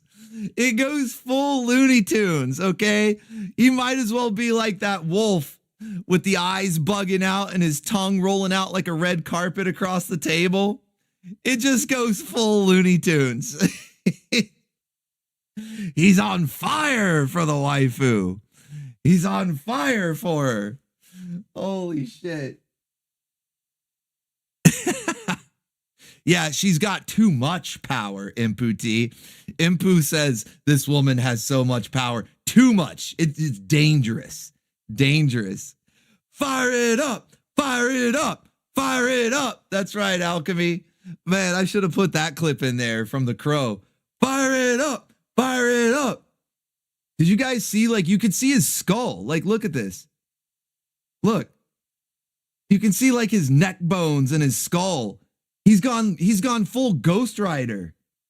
He's like Nicolas Cage Ghost Rider, and he's just completely zooking out. You can see the robotic spine, the neck bones there, and the robo skull. It really goes full Looney Tunes. He blew a gasket. Yeah, he burned his own face off. He burned his own, and all she was just like, don't be jealous. You know I like you. And he goes full Nicolas Cage Ghost Rider, blows a gasket. Holy shit, Grimlock. Look at her, man. Again, just like a woman. She knows. Look at the putty in her hands. Literally, like, just holding his face, like putty in her hands. You know how I feel about you. Can't you two be friends for little old me? Oh, wait, and then he's just fine. And then when she's like, well, why don't you be friends? Why don't you get along? Then instantly he's just fine again. He's like, no, I'm going to kill him. That look on his face right there. He stops zooking out. You know, he's going full zook. He's blowing a gasket there. And then she's like, no, I want you guys to be friends, you know? Kind of like before when she's like, there's enough of me to go around. And he instantly tries to murder the other two Dinobots twice. And now he's like, no, I'm going to fucking kill Prime. Like that face right there. He has death on his mind. He's like, no, I'm going to kill him. So yeah, it's going to be a pretty awesome episode of Transformers Animated. Good times indeed. We're going to see all sorts of stuff throughout the morning, you know, some wrangling, other instances of Frosted Flakes, Deadly Dangerous Frosted Flakes and Spiral Zone and Transformers Animated, and some other goodies as well. So that'll be starting at 9 a.m. Eastern tomorrow morning, the usual time, full 3-hour block. Hopefully you guys will tune in. We're going to have a lot of fun, especially with Jason the Wheeled Warriors. In fact, I do need to play that meme one more time because it's too damn good. Tell me, Dave. Slab bulkhead. Fridge, large meats. Punt, speed chunk. Butch deadlift. Bold big flank. Splint, chest hair. Flint, iron stag. Bolt Vanderhuge. Thick McRunfast. We put our faith in blast hard cheese. Oh, slab. Oh, hunk. Oh, flink. Let's get out there and kick some ass! Trunk, slam chest. Fist rock bone. Stump, beef knob. Smash, lamp jaw. Well, anyway, got that out of my system. All right. Up next, I do have, it's a bit of an extended Saturday morning preview here, an expansive, if you will, in honor of Brave Expanse. We have a little bit of a expansive Saturday morning preview because Daryl Walick, another top supporter of the channel, okay? Daryl Walick has been a massive supporter of the Orbital Station these past several months, and he was not able to attend channel surfing. You know, I know it's during the week, and so not everybody can make it when it's a weekday, especially when they go for like 5 hours. They run pretty late, right? So I get it. I totally get it.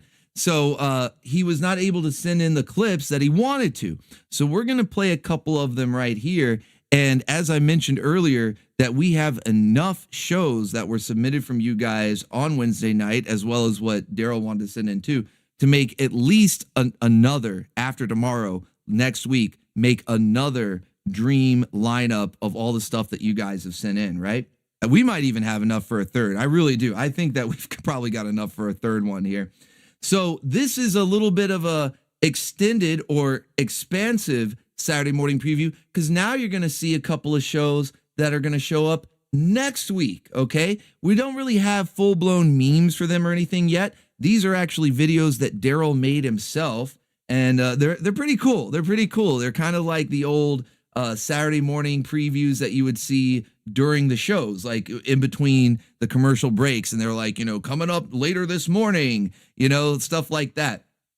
And he's got the Orbital station here. It's pretty cool. I dig what he did with these. It's pretty creative. I think, correct me if I'm wrong, Daryl, I see you in the chat there. Was this AI? Did you have AI help you with this? Regardless, it's still cool, okay? AI is not always bad, okay? A lot of times it's janky, but not always. Sometimes it can be used for good. And I think you found a good way to put AI to work on this one, because these turned out pretty cool. So let's check out a couple of previews of shows that we'll be seeing next week. First up. This Saturday morning on OBTV, we get a special Heathcliff with a double helping of Cleo. Double helping of Cleo. Let's go. That sounds like 2 scoops to me. Are you there, Master Godai? I saw you in chat a minute ago. Are you still there? Sounds like we're getting 2 scoops of Cleo. Hello there, gorgeous. Riff Raff, I have to talk to you right now. Sure thing, Cleo. I'm gonna be locked up. Oh, she's gonna be wrangled. They're gonna put her in the wife cage. Uh-oh, she looks a little distressed. She looks a little distressed. Yeah, double bumping, 2 scoops. They're gonna lock her in the wife cage. She's getting locked up. I'm gonna be locked up. What? My owner is going out of town for a couple of days, and I'm being boarded at Kitty Cat Kennels. Not to worry, Cleo. I've got a plan. Right after your owner drops you off at the kennels, the boys and me will break you out. I thought you'd never get here. Come on, let's get going. Will the boys save her, or will they join her? And then next on the Double Cleo special. Go away! Who are you telling to go away? No. I said don't go away. Well, that's better, because I need your help. What's the matter? What's the matter? What's the matter? I'll tell you what's the matter. Muffy Dupar, that's what's the matter.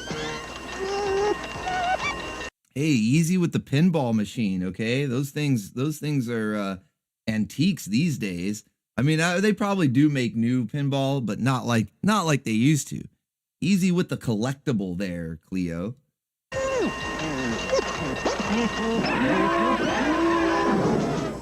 Way to go. Oh, she makes me so mad. I can't believe she could do this to me. Cleo, don't. Don't interrupt. Holy shit, she's wrecking the place. Almost broke the pinball machine. She destroyed that couch. She's a menace. She's a menace. I need more pictures of Cleo. Wait a minute. Well, like I said, Master Godai, you are in the chat, right? Yeah, there he is. There he is. Yeah, I need more pictures of Cleo. She's a menace. It's a Cleo quake. Oh, she makes me so mad. Uh-oh, sounds like she's having some Frosted Flakes. Now, wait a minute, Cleo. I thought it was the villains who had the deadly, dangerous Frosted Flakes. You're supposed to be one of the good guys. You're supposed to be one of the heroic characters. And your Frosted Flakes are running wild, causing a rampage. I want to throw something. No.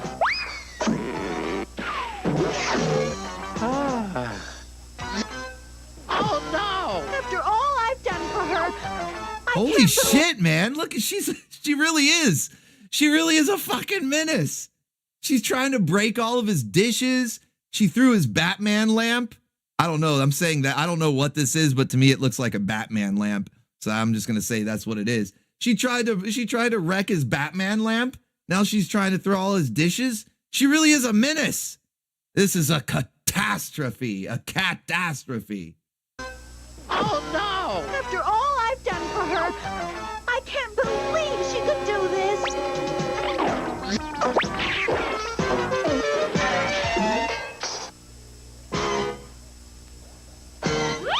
No, Cleo.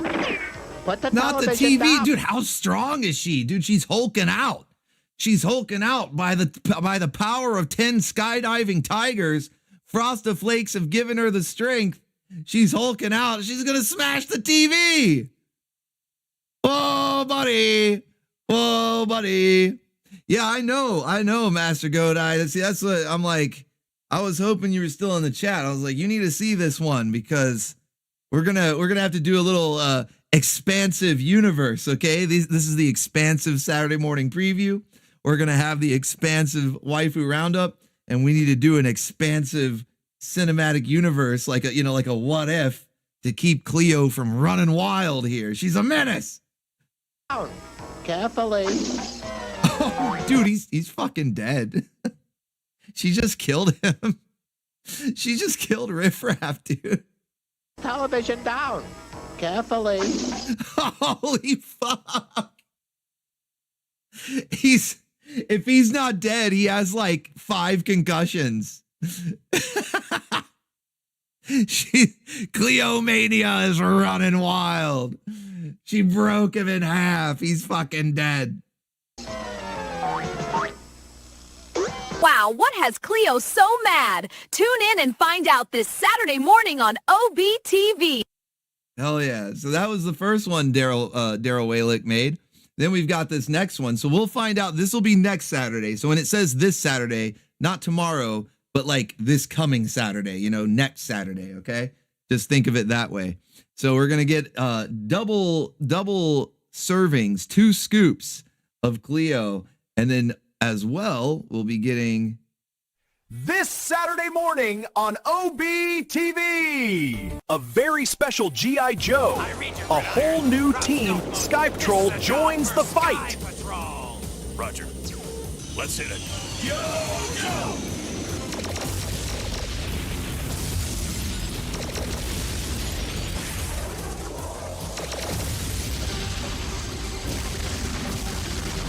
It's just explosions.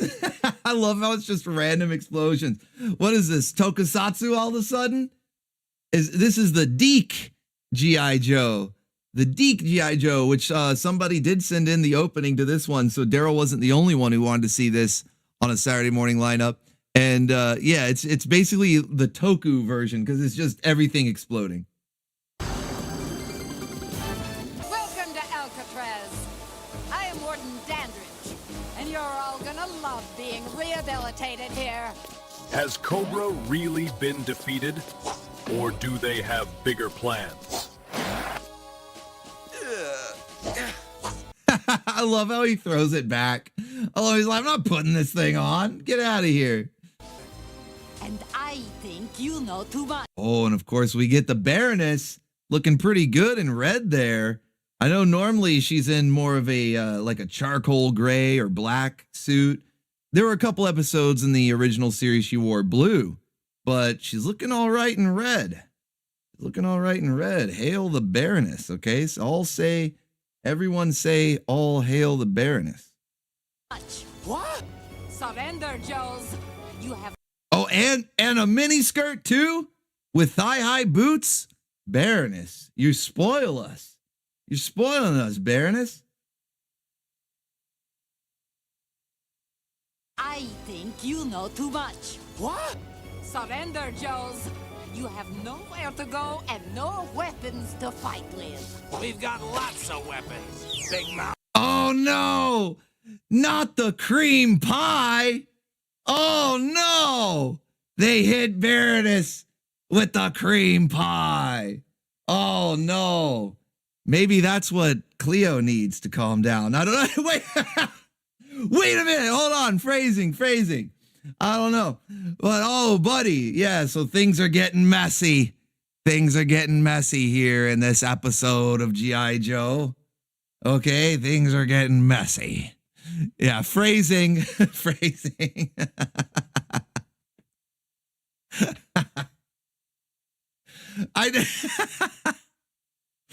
Holy fuck. Yeah, it's also a little bit of framing too, right? Framing? That's framing. A little bit of framing, a lot of bit of phrasing, kind of all over the place. Very messy episode, not the cream pie. So yeah, we'll find out what happens there next week. And then last but certainly not least, this one might be a pretty big surprise, okay? This one might be a pretty big surprise. I think we have like one final test, but Daryl was like testing it out and it seemed to pass so far. I'm going to give it like the full I'm going to really like push the limits and see to make sure that if it's going to get blocked, it'll let me know. But it looks like we are going to be able to get this next one here. You guys are going to enjoy this, especially if it works, okay? Now, it's no guarantee, but it's looking good for the time being, all right? So we very may well see this next show next Saturday. On this Saturday superhero block, the web crawler runs into the new bad girl in town.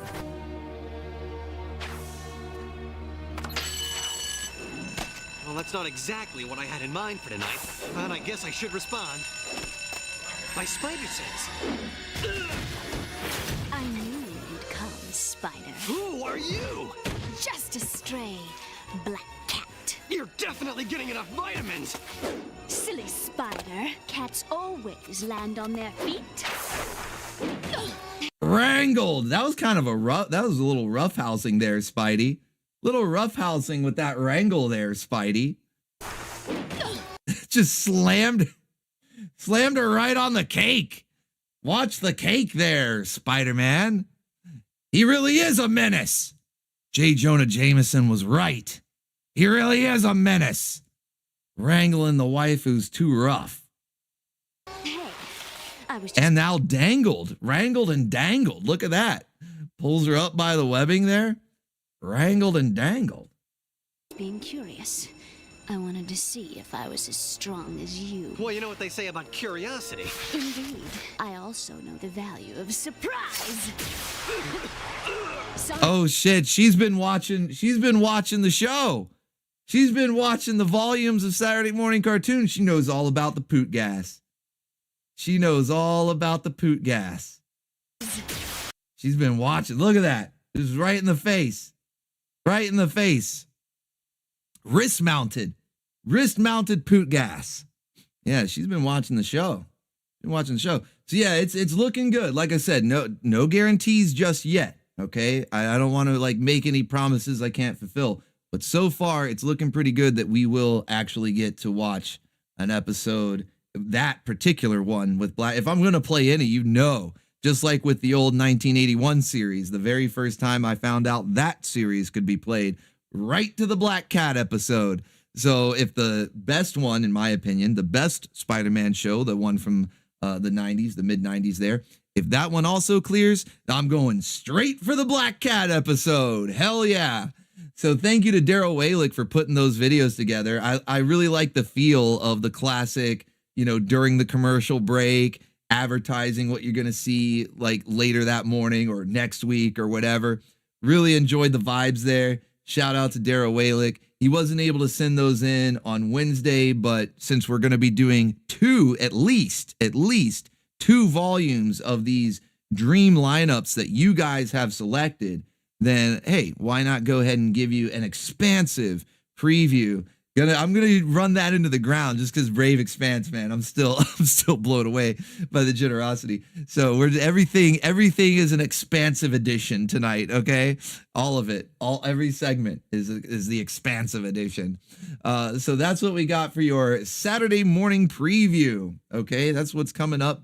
A little bit of tomorrow and a little bit of next week as well. We'll have more previews for you next Sterner Stuff, as well as I'll be able to confirm if we're getting Spider-Man or not. But we're definitely getting 2 scoops of Cleo and Baroness getting hit with not the cream pie.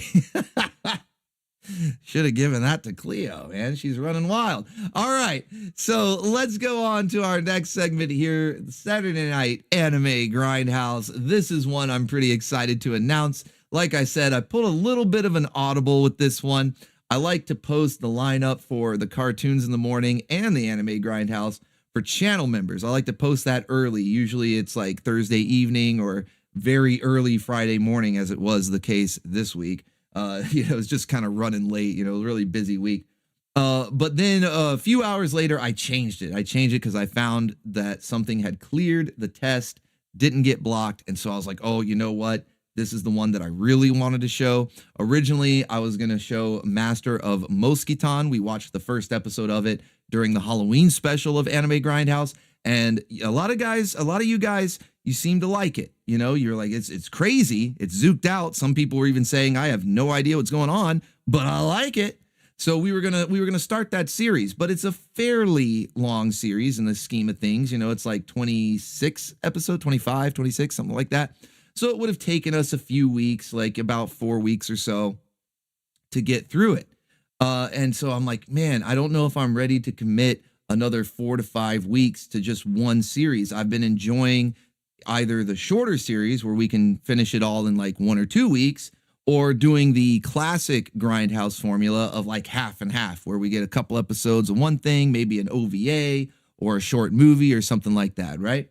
So we're gonna put Master of Moskiton on the back burner just for 2 weeks, okay? So for tomorrow night and next week, we're getting this show right here, Grenadier, the Beautiful Warrior. And oh, buddy, am I hyped to show you guys this one. I am so excited. Now, you might be wondering, what the fuck is this? Why are you so excited? I feel like a lot of people don't even know what this is. Obviously, it's got a nice art style here. The main character, the heroine here, she's indeed a beautiful warrior. But let me show you a little clip, just a brief clip that you probably have seen and you didn't even know. You're like, wait a minute. So I do know what Grenadier is, and maybe you just never realized it. So here we go.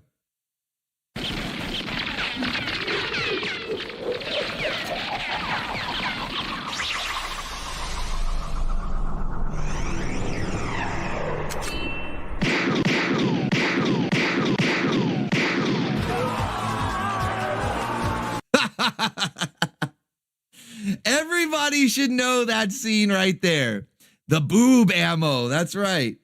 It not only were the bullets kept there, but she was also able to make them spring forth with what seemed like very little effort. I don't know how she did that. But she was able to make those bullets just spring forth from the yams and reload in midair. So yeah, even if you've never seen this anime before or never even heard of it, maybe you've heard of it, never seen it, maybe you've never even heard of it, but you've probably seen that clip. It's like a GIF or somebody posted it on Twitter, something. You have probably seen that clip before. So now we're going to find out what it was actually from. We're going to watch the full series. It's only 12 episodes. So we're going to watch 6 tomorrow night and 6 next week and be done with it. But, it's compared to Go Danner, I was saying earlier, very similar, where it's like, man, I definitely would have liked another season. At least Go Danner got 2 seasons, and I think they were 13 episodes each. So we got like a full 26 episode series for Go Danner. We only get 12 episodes for this one, but at least we get to get through it pretty quick. I'm not going to do a mix and match or anything. We're just going to go 6 episodes tomorrow and 6 next week, and it's going to be quite a ride. Quite a ride. It's going to be a lot of fun. So, let's go. I can vouch for Grenadier. I've owned the Original DVD box set since high school, and it is perfection. Hell yeah. Thank you, NPC Cobalt. I don't know if it's the Original, as Kitty, I don't know why he's suddenly French, but I don't know if it's the Original DVD box set, but I do have Grenadier on DVD. And it's worth owning. Like, it's worth owning a physical copy. It's good stuff. It's so much fun. Much like I described Go Danner, where you get that nice blend of humor and action, great character design, top tier waifus. It's stacked and packed with waifus. So you guys, I think, are going to love it. It's like right up the alley for the bacon ears, tailor-made for the bacon ears, just like her her suit here with the magic yam bullets. I don't know how that, maybe she has a good tailor. Okay. She has a really good tailor. I don't know how that works. All right. Maybe the chief, you know, cause she has her phone there, you know, maybe they can, trade secrets. Like, hey, I'll show you how to get the bullets and you show me how to get the phone. And yeah, I don't know. They must have good tailors in these animes. So yeah, we're gonna be checking out Grenadier, the Beautiful Warrior. That'll be on the Anime Grindhouse tomorrow night. But you know what? Cleo isn't the only one getting 2 scoops this week. Okay, I don't know if that's phrasing or not, but she's not the only one, because we're actually gonna do a little double bumping when it comes to anime. So normally we have the Anime Grindhouse tomorrow at midnight, and that's still the case. It's going to be tomorrow night on Bacon Bits, midnight Eastern Standard Time. But tonight at midnight, where normally it would be movie night, and we would do a Friday night movie either on Bacon Bits or in the OBTV Discord, we're going to do a little extra helping, double bumping, 2 scoops of anime. So tonight at midnight, we're also watching some anime. Now this will be an OBTV because it can't go it can't go on YouTube. I think it would pass copyright because the rest of the series did, but these are the OVAs and they have so many boobies. And so YouTube would be freaking out. So we're just going to have to watch it in OBTV. And we said last week, you know, kind of sad to see it go. A lot of people were enjoying the show and said, man, I want to see more Maze. I want more Big Sister Brother antics with Big Sister Brother. So guess what? I've got the OVA series. There's only 2 episodes, but they are stacked and packed with boobs. So we can't show them on YouTube. So we're going to watch them tonight. That's right. Some more Maze in your face. All right. Don't touch, janky boy. All right. Now that, and you're really going to be put to the test now. All right. Remember, it's November. Okay. So don't touch, janky boy. But we're going to get some more Maze in your face as well as boobs in your face, because this is the OVA and you'll see. Okay. You'll see. It's only like an hour total. So it's not quite a feature-length movie, so maybe we'll stream something else afterwards if people are still awake and don't want to go to bed just yet. I wouldn't blame you if you want to get to bed early, because we got to get up early for Saturday morning cartoons. But this one is only an hour long total, the 2 episodes together. So we might end up watching something else afterwards, but this is the main attraction right here, okay? This is the main attraction where, we're gonna get...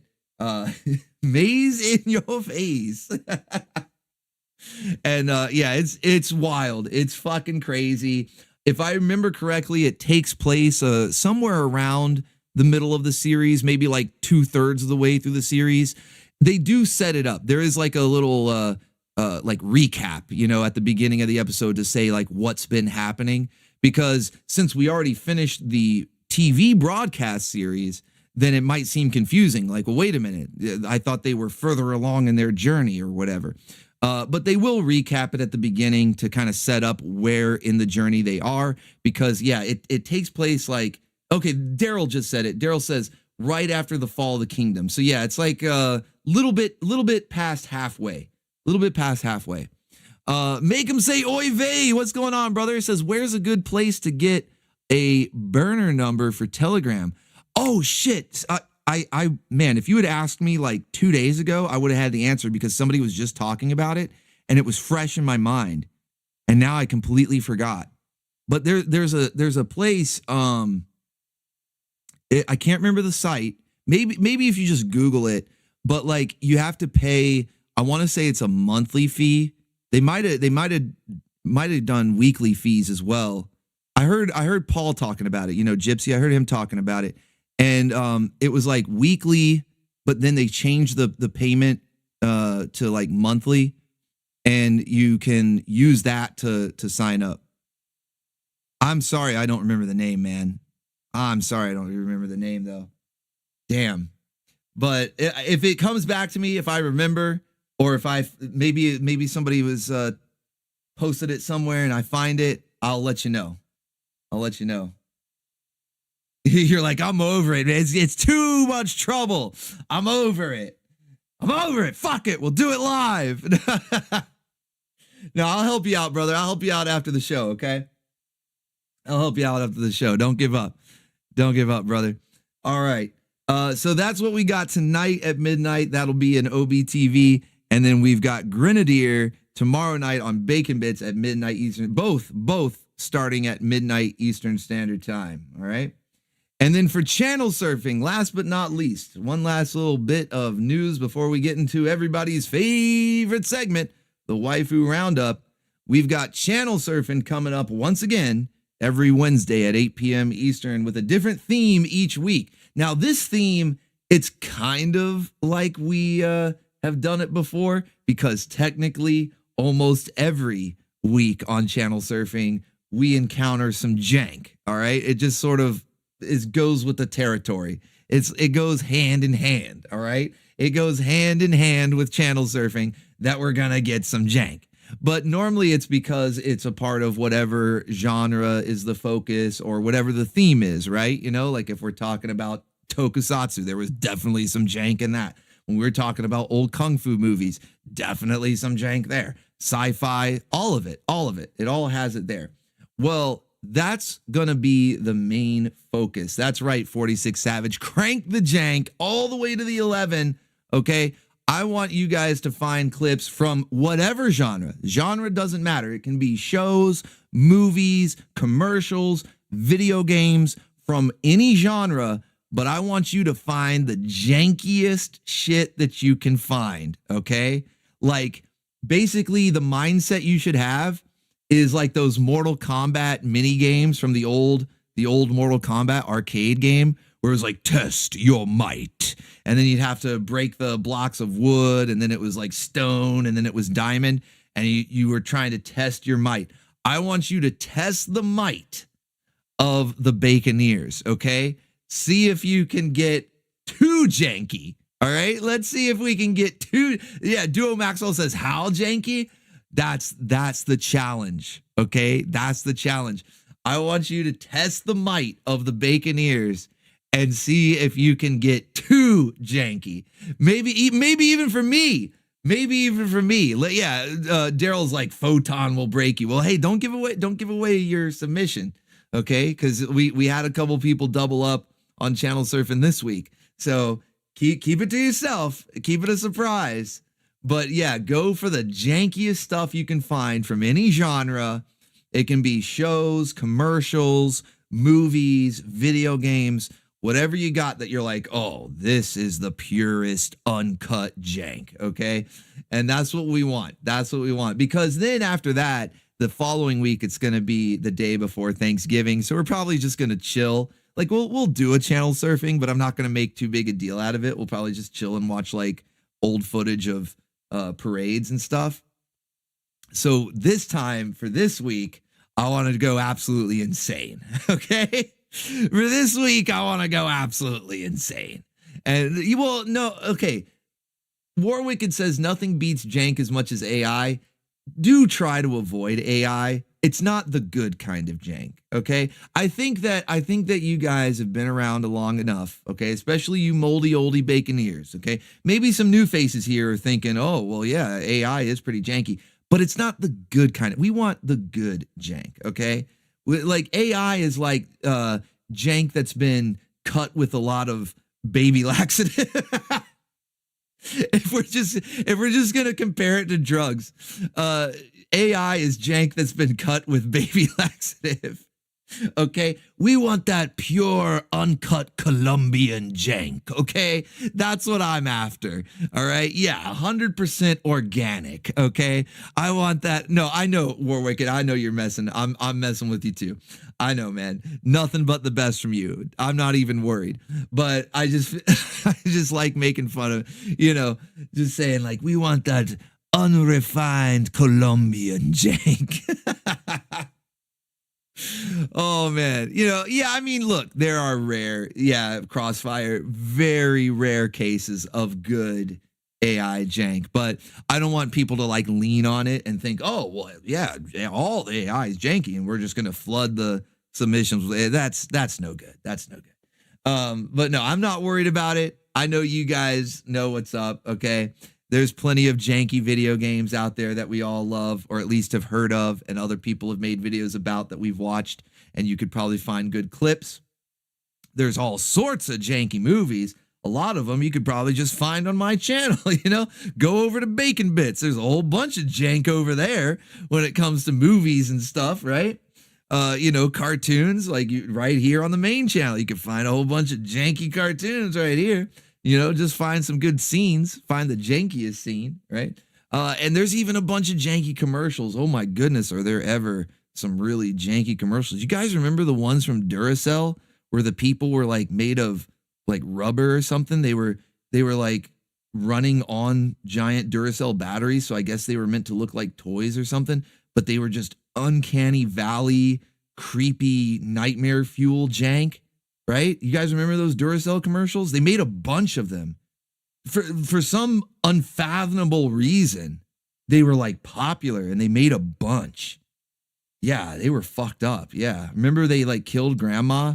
The guy, the husband, the father, like he didn't like the grandma. I guess it was his mother-in-law. So he purposely gave her an off-brand dollar store battery instead of a Duracell, and she died face down in the oatmeal. I'm not making any of this up.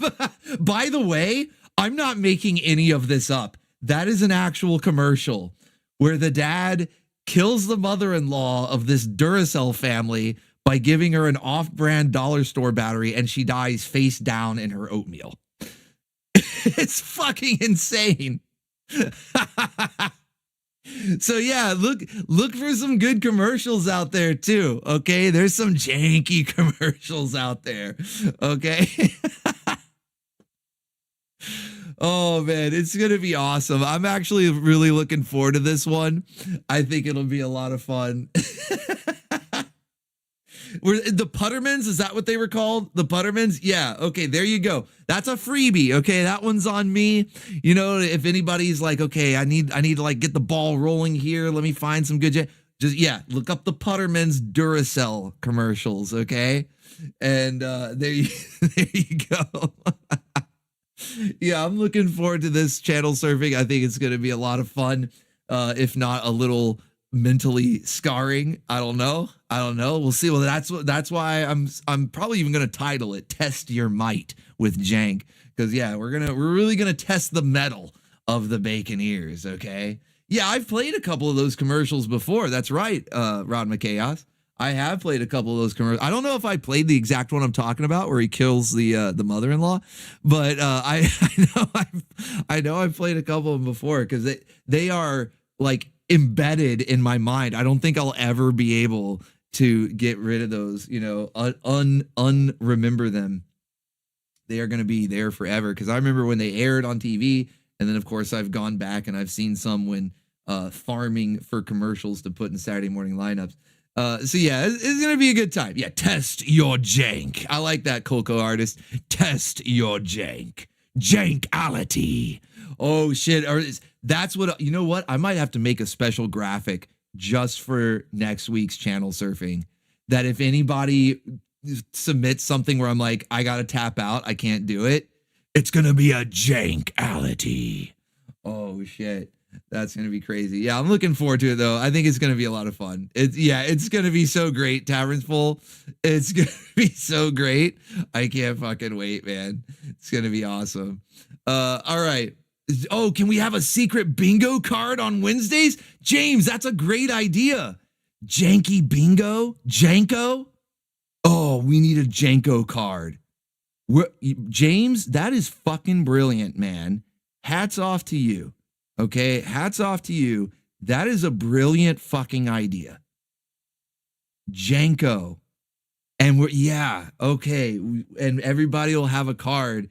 And we'll have to like randomize. They actually have websites where you can, like, I could type in all the things, but then when you guys go to get your card, it like randomizes it. So not everybody, because then everybody gets Janko at the same time if all the spaces are the same. So I'm going to do that. I'm going to go to one of those websites where you can build your own bingo cards, and then like they get randomized, and you guys will each download your own. And as we go through the stream rather, then you will fill out your Janko card. And whoever gets Janko first will get like maybe something like a stream boss reward. You know, like how the stream boss gets their choice of a waifu to get exclusive art, right? So maybe something like that. Maybe something like that. Oh man, I like that idea a lot. Brave Expanse says, I may end up being the stream boss today, but every day there are so many more everyday supporters. Thanks to all of you. I'm here because of you. Really, thanks all.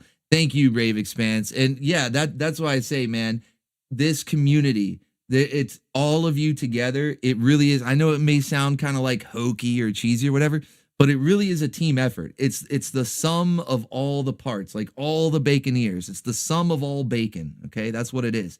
The sum of all bacon is what makes this community so awesome. Every single bim bam, every single flum bum, every baconeer and baconette, because I know there's a few ladies out there. Every baconeer and baconette all together is what makes this community so fucking awesome.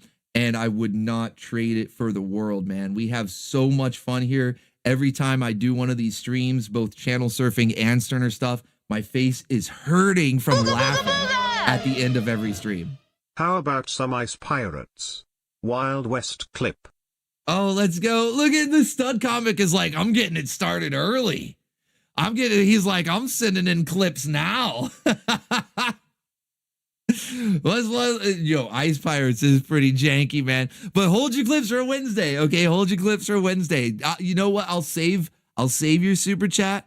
I'll bookmark those links, and I'll play those on Wednesday. So that way, I don't want you to feel like you wasted a super chat or anything. But hold on to them for Wednesday, because that's when we do channel surfing. We're gonna be playing Janko, Secret Bingo, Janko. And I'll have cards that you guys can generate and follow along. Whether you send in clips or not, you'll be able to play along. That's another cool thing is it's totally free. Everybody gets to play along. So we're gonna do Janko, Secret Bingo, Janko, and that'll be Wednesday at 8 p.m. Eastern Standard Time. Okay, man, I'm looking forward to that. That's gonna be a lot of fun. But thank you, Stud Comic, for the dono, and I will bookmark those links. Okay, and we'll play them on Wednesday. Don't you worry. Don't you worry. Culture Invasion Podcast says, I'm so sorry, bro. Is the show still going? It is, man. In fact, you're just in time for everybody's favorite segment of the week, the Waifu Roundup. That's right. Time to get some waifus wrangled and tangled, or like we saw Spider-Man doing, dangled too. It's always the spider, characters, right? Spider-Man was dangling. Black Cat. Black Arachnia was dangling herself. Self-dangled, so wrangled, tangled, and sometimes dangled. Let's get to the waifu roundup. Make sure those wrangle devices are tuned up in tip-top condition, okay? Get your lassos, your wrist-mounted grappling hook, net-launching tanks, magical wrangling spells, or whatever else you got. I know some people might go like the mad scientist route and develop some giant magnet that can pull waifus in. We've also seen wrangle chairs. Remember that? We've seen quite a few of those. In fact, Lois Lane, going all the way back to Superman from the 40s, Lois Lane got trapped in a couple of different wrangle chairs. And then we saw it even over from Japan, Dirty Pair, the 80s anime. Yuri got wrangled in a wrangle chair. They're kind of popular. Those wrangle chairs, they never go out of style. All the way back from the 40s, seen them in the 80s. I'm sure we've seen them from 90s cartoons too. Wrangle chairs never really go out of style. So get ready, because we've got a lot. Whoa, buddy. It's a good thing that we're done with the Halloween costume contest. It's a good thing we finished that last week, because we've got a lot of waifus to wrangle thanks to the massive generosity of Brave Expanse and all the Baconeers. Thank you to everybody for supporting tonight. And we got a ton of waifus to wrangle. Unfortunately, I only have the first 10 that have the silhouette so you guys can guess who it is. The rest I'm just going to have to put on screen for you. But we will match the amount. Don't worry. I have enough waifus to get through the whole thing. It's just we'll only be able to do the guessing game for the first 10. But that's okay, because it is already past 11. We want to be able to end the stream before midnight so we can start the Maze OVA, some maze in your face, all right? But don't touch, Jakey boy, all right? Let's see. We got Miss Taco Cat says hello from a baconette. That's what's up. Thank you, Miss Taco Cat. Or she says, you are welcome from a baconette. Thank you so much. See, I knew it. I knew there were some baconettes out there. Might be few and far between, but I knew there were some out there. I seen you. So we did bingo at work this week, and it was one patient leaving. Wondered if it could piss off to get a bingo. Oh man, we're having fun. Should make baconette one of them. Oh yeah, maybe. I'm gonna have to put my thinking cap on, make sure I have enough that can fill all the spaces. But with all the memes and stuff that we have, pretty sure it'll be very doable. All right, let's get into the waifu roundup here. We're gonna see how many meters we've filled up. We've broken it. Like, we've broken it. Okay, that's all you really need to know is we have broken the meter. But no, we will see how many we've filled up here. Exactly how many waifus are we going to get? Let's head to the bow of the ship. Head to the front here, the bow of the ship, for that perpetual waifu machine, and see how many meters have stacked up, how many waifus we're wrangling tonight. Hit the music. Off to the races. It's going to go real fast, too. It's going to go like crazy fast. That's 1. That's 2. It's just flying by. Holy shit. That's 3. Keep a count here. That's 4. It's still going like super fast. 5. Holy fuck. Let's go. 6. Let's go. Let's go. 7. It's not slowing down. 8. It's not showing. 9. Any chance of slowing. 10. It's still going. 11. The machine's gonna be blowing. 12. A gasket. Holy shit. 13. Holy fuck. 14. 15. I better not talk too much. 16, just so I can keep count here. 17. Holy shit. 18. 19. Oh, buddy. 20. And that just covers what Brave Expanse gave. 21. And we still got from all the other generous baconeers. 22. Holy shit. And 23. Whoa, buddy. Whoa, buddy. 23. And we're even a little bit over. We're like a quarter of the way to 24. Holy shit. I think this is a record. I think this is a new world record, guys. I'm pretty sure the previous record was like somewhere around 20. But we smashed that. Yeah, it's a new world record. I can't even. I'm getting tongue tied. I'm mesmerized. I'm zooking out over this. This is just unbelievable. Yeah, it's not as stable anymore. It's a whole harem.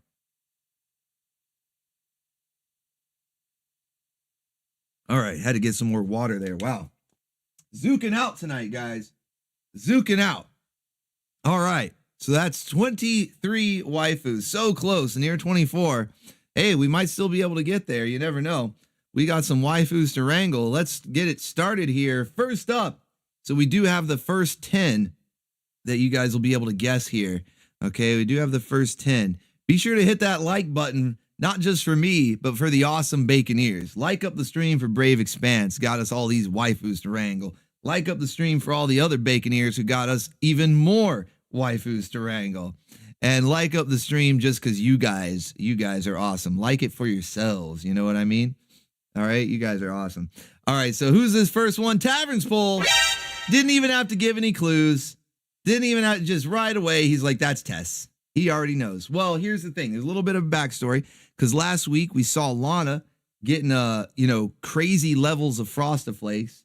Almost villain. She almost went to the dark side, okay? She almost became a villain. She was chowing down on the Frostiflakes so much. She didn't go full blown. It's not like Duchess or Black Arachnia where they're resulting in murders from the Frostiflakes, but she came close. And so Tess saw that and she was like, man, I didn't really get much attention, and we really didn't, it's kind of a disservice to Tess on, to Tess on last week's stream because I didn't really cover pole position that much. And I think I skipped right over it. We didn't get any memes or highlight that we would be seeing our favorite neckerchief wearing waifu. So she's like, okay, how can I get some attention then? All right. I don't want to eat any Frostiflakes. I'll just, get a little attention. I'll be good to go. So she donned her roller skates. She took a look at what was happening over on Captain N and said, It's the cheerleader costume. That's what it is. It's the cheerleader. That's what had Princess Lana chowing down on Frosty-Flakes.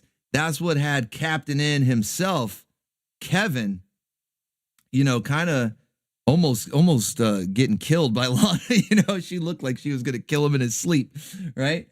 So she's like, that's it. That's the secret, the cheerleader outfit. So Tess is like, all right, I'm getting attention this week, okay?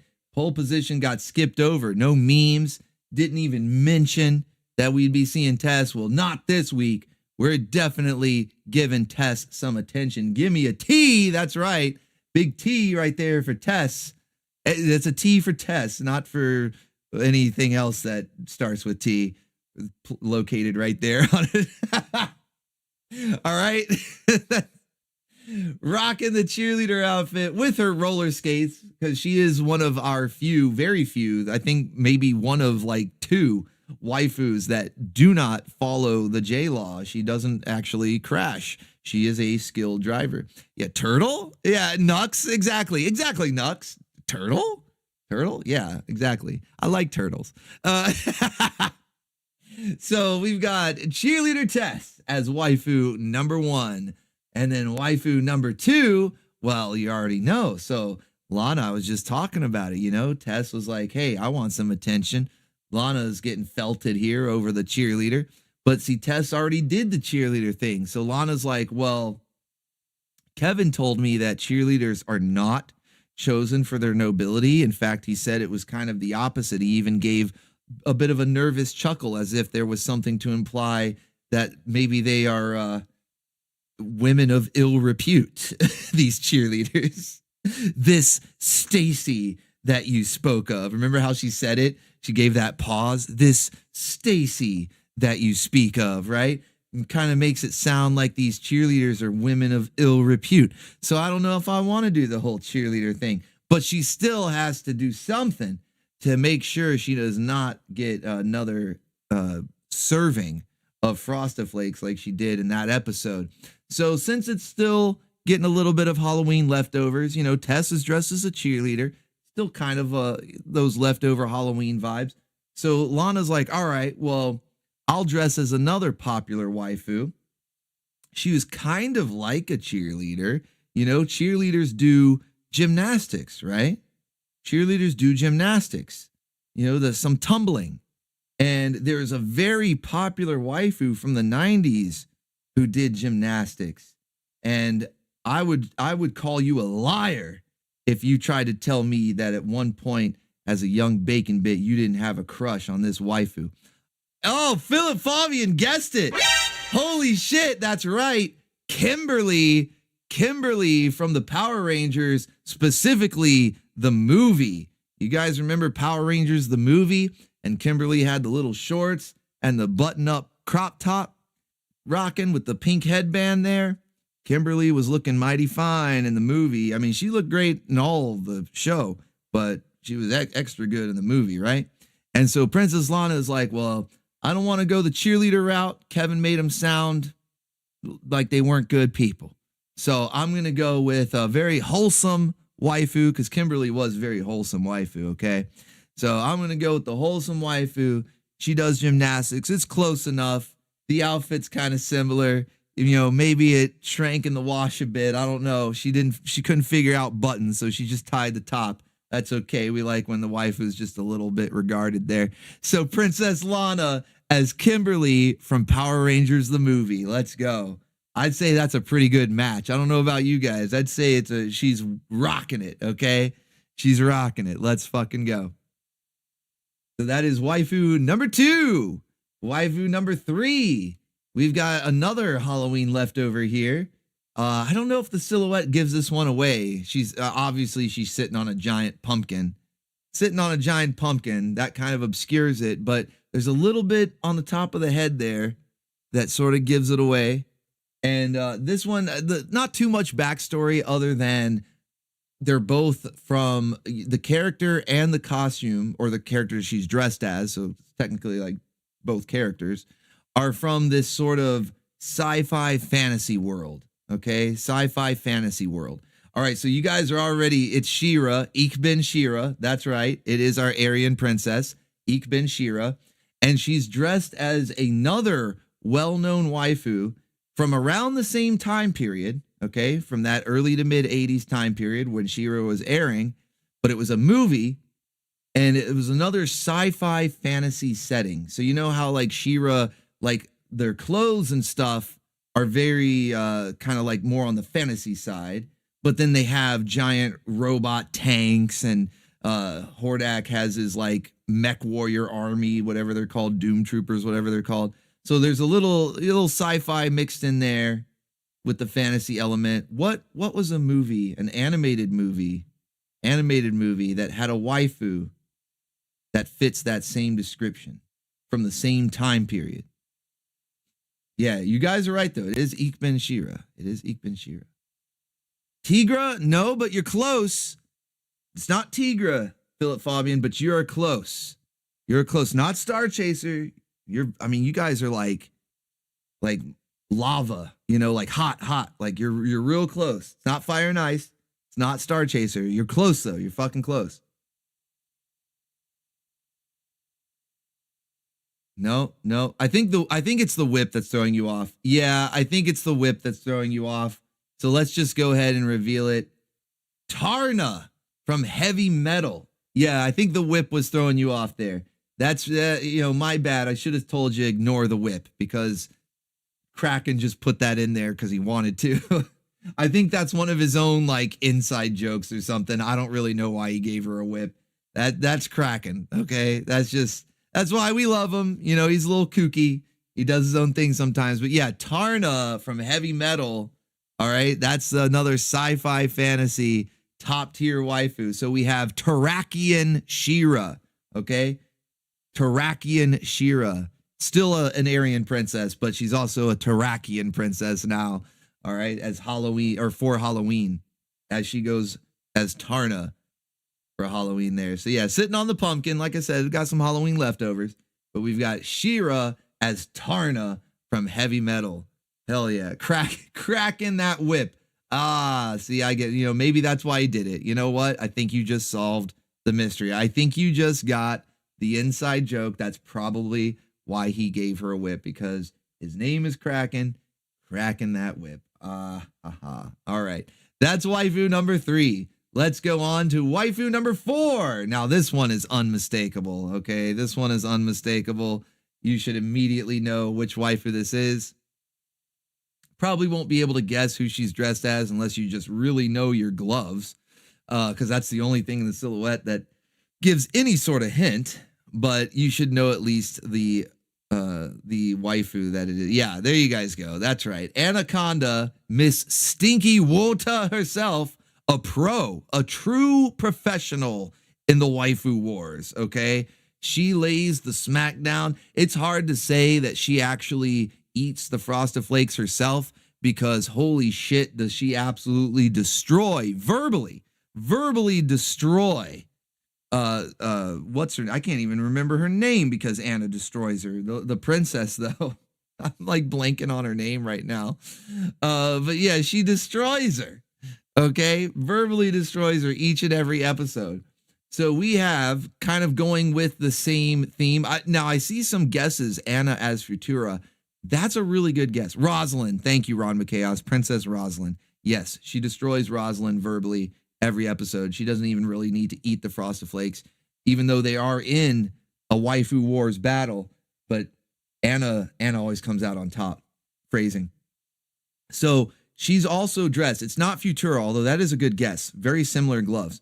But we're going with the similar theme from the previous one. Just like they kind of go in pairs. I don't know why. But a lot of these go in pairs. So first we had Tess dressing as the cheerleader because she was getting the cheerleader character and Captain N was getting a lot of attention. And then Lana, she's like, well, I don't want to be a cheerleader, but I'm also going for attention. So Kimberly from the Power Rangers movie.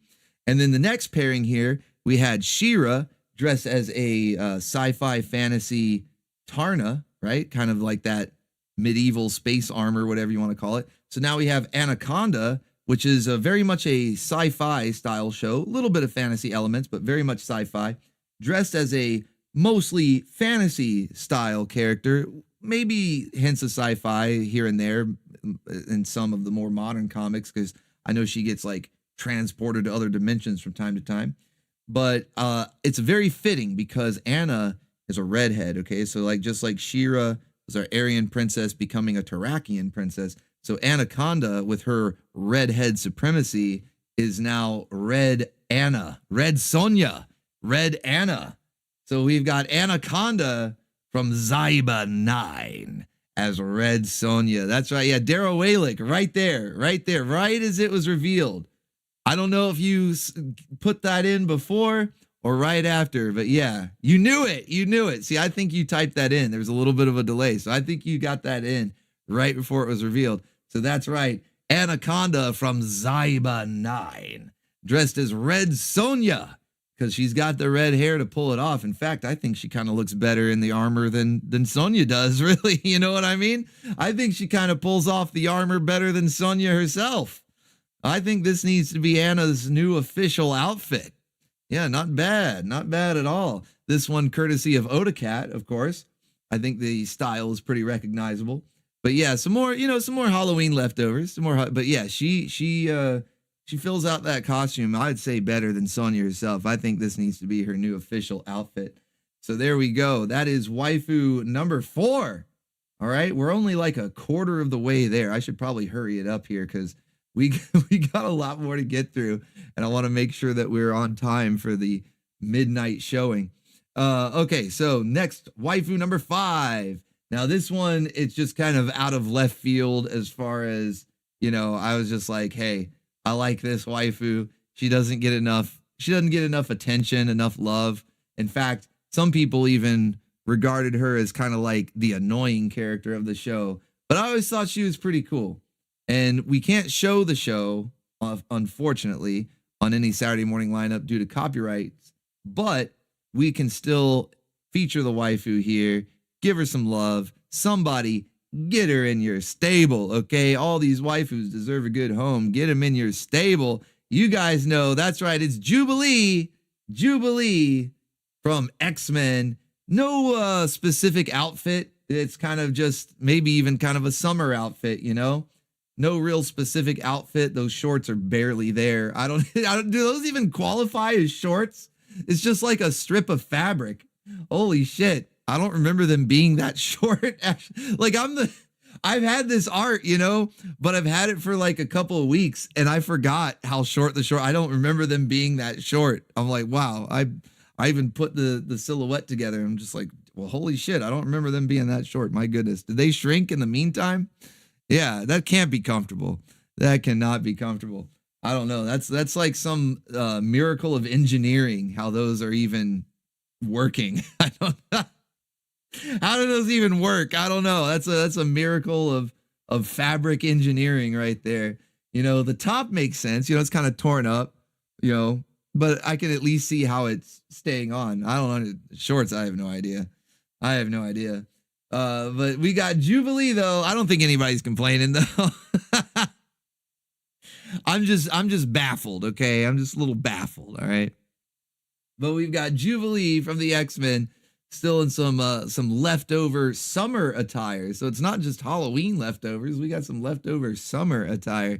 That's okay. It's like I said, we keep it warm on the Orbital Station all year round. That way any fashion trend can apply at any time. All right, anytime. Yeah, Andy Zorg says I'll allow it. I figured the Baconeers would allow it. Okay, yeah, they're short jorts. There you go.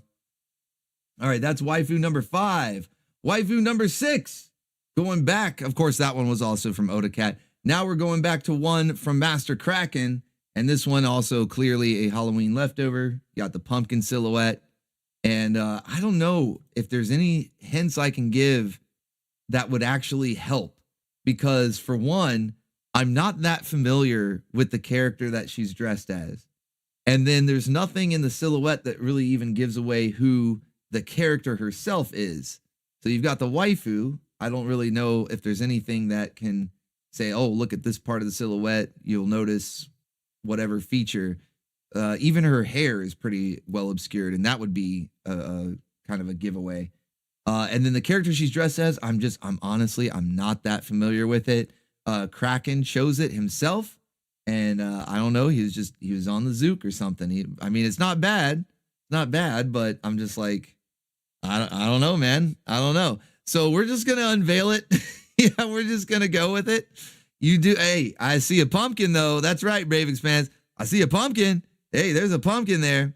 So we've got Lady J as one of the characters from the Raccoons. You guys know that Canadian cartoon? I know we've got some Canadian bacon in the chat. Shout out Taverns Pool. I think Richard Hooper also. I know we've got some Canadian bacon in the chat. So one of you guys is going to have to tell me who this is. I don't know. She's dressed as one of those raccoons. And that was the name of the show, The Raccoons. So I don't know. I don't know. But it's Lady J from G.I. Joe, courtesy of Master Krakken. He said, hey, I want to do a couple. He said he had a couple of costume ideas of his own. You know, I gave him my list. He said, I got a list too. And I said, well, hey, man, go for it. The more, the merrier. You know, we need to stock up just in case. And it's a good thing I had him stocked up tonight. And so even though I don't really know much about the costume she's wearing, I thought it looks good on her, though. I mean, it works. If anybody can pull it off, it's Lady J. Okay, she's looking all right. she's a trash panda. She's a trash panda. She can rummage through my garbage anytime, says Brave Expanse. Brave Expanse. She can rummage through my garbage anytime. I'm gonna wheel the dumpster down. It's not even garbage day tomorrow, and I think I'm gonna wheel the dumpster down to the end of the driveway. I feel like wheeling that dumpster down to the end of the driveway tonight. Don't ask me why. It's not even garbage day tomorrow. My waifu is a trash panda. Yeah, your waifu is trash panda. There you go. So thank you to Master Krakken. There you go. I'm glad Taverns Pool said, oh, it must be Melissa Raccoon. See, I figured one of the Canadian Bacons would be able to put a name to this character. I mean, we know it's Lady J, but as far as the raccoon character she's dressed as, so appreciate that. All right, that's waifu number 6.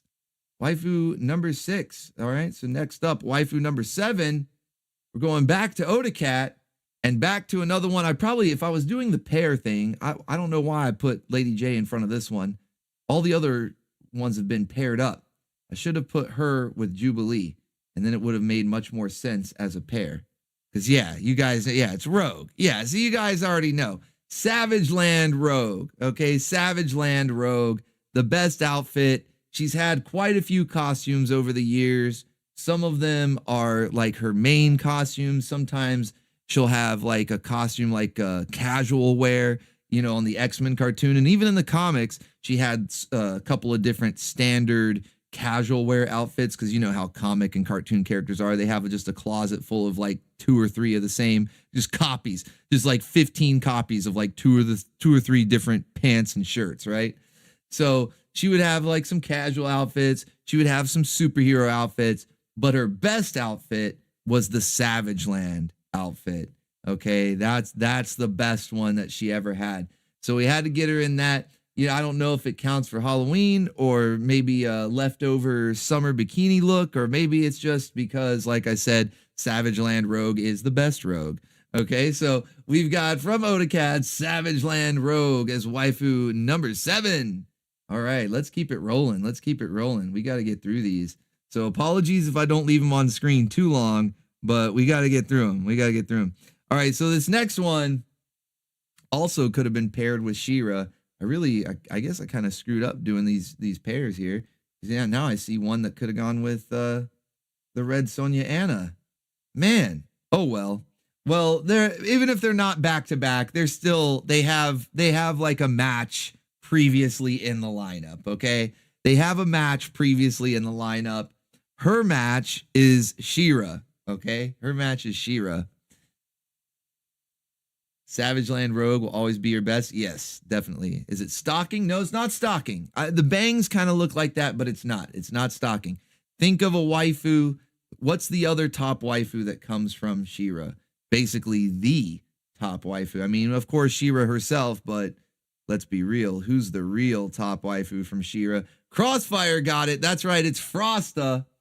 That's right. It is Frosta from She-Ra, and she's got her little He-Man plushie there because, you know, he was more interested in Sweet Bee. He wanted some of that honey from Sweet Bee. And even though she was literally throwing herself at him, like I think she tackles him at one point, literally throwing herself at him, he was just like, nope, I want Sweet Bee. So she's all right. I'm just going to take the plushie and get some pajamas that don't quite fit and call it a night. Actually, she's dressed as a character. I can't remember her name. She was like an ice princess, which is fitting because Frosta, she's like the queen of the ice realm in Etheria. And there's this ice princess character from an anime called Dororumon or something. Dorumon Inmu. I don't remember the exact name, or at least how to pronounce it. I know that.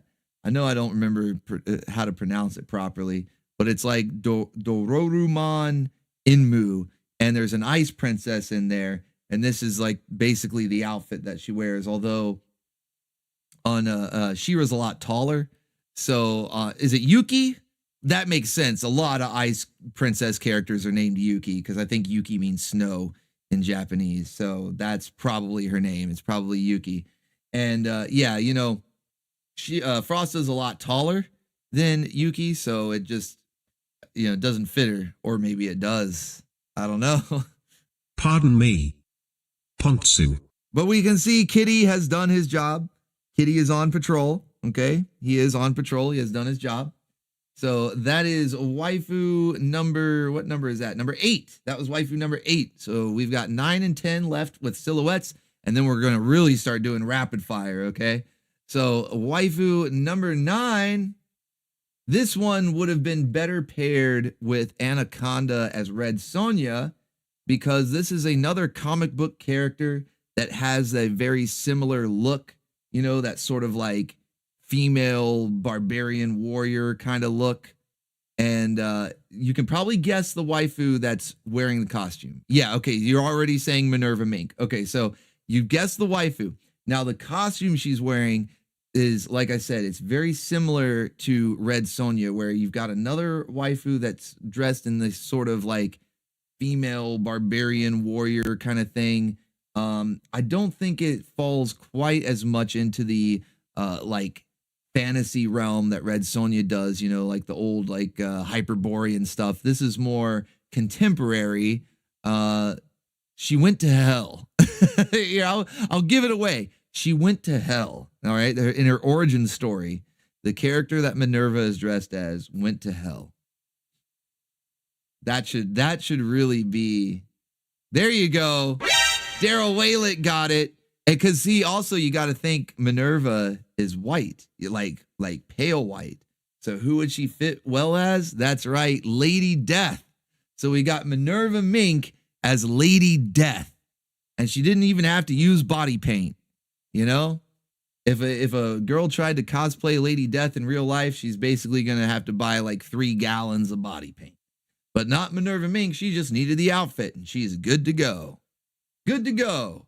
So, courtesy of Otacat, we've got Minerva Mink as Lady Death. And yeah, this one probably could have been paired with the Red Sonja one better. But like I said, even if they're not back to back, all of these waifus have like matches, you know, they have like pairs in this lineup where they kind of go together with their costumes. Because I have, you know, it's kind of like how my brain works. I'll be like, oh, I want this one, you know, kind of like have a little story, you know, like the Tess, the cheerleader, and then Lana, the Pink Ranger kind of thing, you know? So there we go. That is waifu number 9, waifu number 10.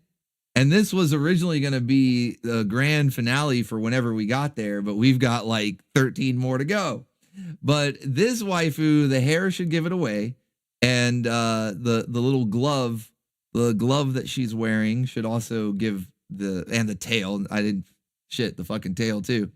So we have a waifu that we saw get all the attention for being a vampire. Yeah, so you guys are already saying it's Tara. Tara's Felicia. Well, because in the episode, the whole thing was the kissy, you know, the vampire, right? But remember, at the beginning of the episode, she was actually dressed as a Catgirl. And so I was like, man, we need Tara as a Catgirl. And what is one of the best, if not the best, Catgirl costume out there, Felicia from Darkstalkers. So that's right, we've got Tara from Attack of the Killer Tomatoes dressed as Felicia from Darkstalkers. You know, they wouldn't give her this outfit in the show. They just gave her a generic Catgirl, you know, something you get at Party City. Yeah, remember she was a Catgirl at the beginning of the episode. But, you know, we got to upgrade, okay? We got to upgrade the Catgirl outfit. It can't just be one of those generic Party City. No, we need a named character, someone from a show that we've watched a bunch of. Love the Darkstalkers cartoon, as janky as it is. Speaking of jank for Wednesday, go look up the Darkstalkers cartoon. We've also seen the OVA on Anime Grindhouse. And I don't know about you guys, but I even used to play the video game back in the day. It was like... I mean, it's made by Capcom, so I don't know if calling it a Street Fighter knockoff is the best, you know, because it's all Capcom. But it was another fighting game, 2D fighting game. You know, you did like Hadoukens and Dragon Punches and stuff like that. But all the characters were some sort of monster, like a reference to classic monsters. And so I love the game, love the janky cartoon, love the anime that came out back in the 90s. You know, it was good stuff. It was good stuff. So yeah, if Tara is going to be a Catgirl, even though she got all the attention once she turned into a vampire, it's like, well, we still got to get her in the Catgirl outfit. So that's why I went with Felicia there, okay? All right, so that's all the ones that I set up, because, yeah, now we're back to test at the beginning. Okay, so let me get the bonuses, because we got 13 bonuses to go through here. Okay, 13 bonuses to go through. Let's get some up on screen. I won't be able to have the silhouettes for you guys to guess, but that's okay, because we are approaching midnight faster than I thought. Man, time is flying. Must mean we're having fun, though. So let's get some waifus up here. There's one. Going to do the Halloween leftovers. There's 2, 3. Here's 4. Let's see, what else do I have? What else do I have?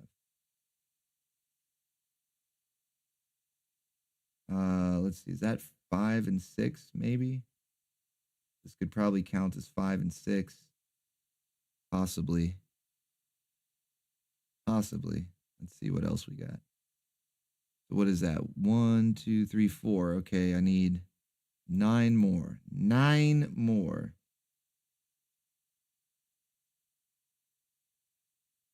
Do I have any others? I do have more from Krakken. I knew I did.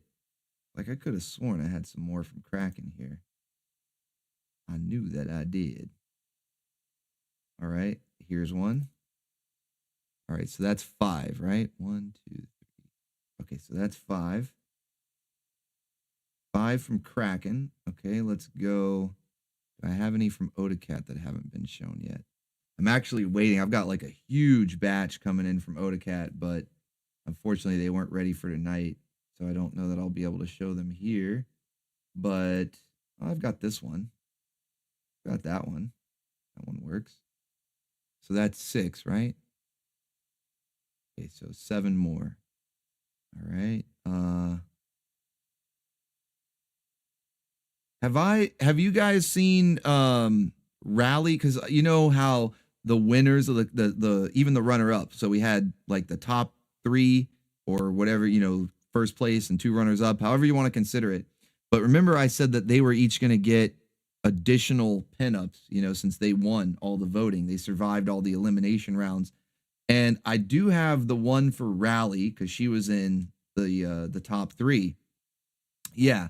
Have I shown you Rally in a state of undress? You guys know that fashion trend? That's what we call it. We call it the state of undress. Has that one been shown before? I don't think it has. Has Rally in a state of undress been shown before? Like if somebody's like, I saw it, you know, but I don't think it has. I don't think it has. No. Okay. The greatest state. The greatest state. Okay, so we've got 2 from Odacat. We've got 1, 2, 3, 4, 5 from Krakken, 2 from Odacat. So 6 more. Yeah? Okay. All right, good. So we haven't seen that one yet. All right. I'm still going here. Let's see. Gotta find ones that you guys haven't seen yet. I think most of them you have. Have we done shit. I think we've done Casca in tiny overalls, right? Casca from Berserk in tiny overalls. We've done that one, right?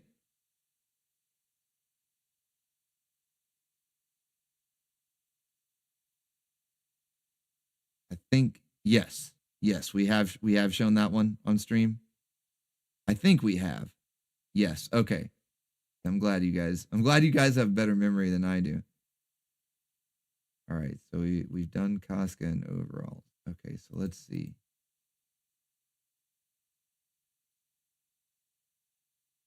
We've done all the rest of these. The further I scroll down, it's like from newest to oldest. So the further I scroll down, the less likely. Oh, wait. Hold up. There's a Starfire in here that we haven't done. There might be, well, no, wait. I think we've done the Starfire in the purple bikini, I think. We've done Starfire in the purple bikini before. I'm pretty sure. But I have another Starfire. This one's from the comics. Brave Expanse says, I feel like I should be putting on my high karate cologne for the ladies. Hell yeah. Dude, those commercials are hilarious. Okay, I know we haven't done this Starfire. This one's from the comics. Most of the recent Starfires are from the cartoon. So yeah, this is from the old 80s comic Starfire with the big floofy hair. You guys remember 80s Starfire with the big floofy hair? We got one of those here.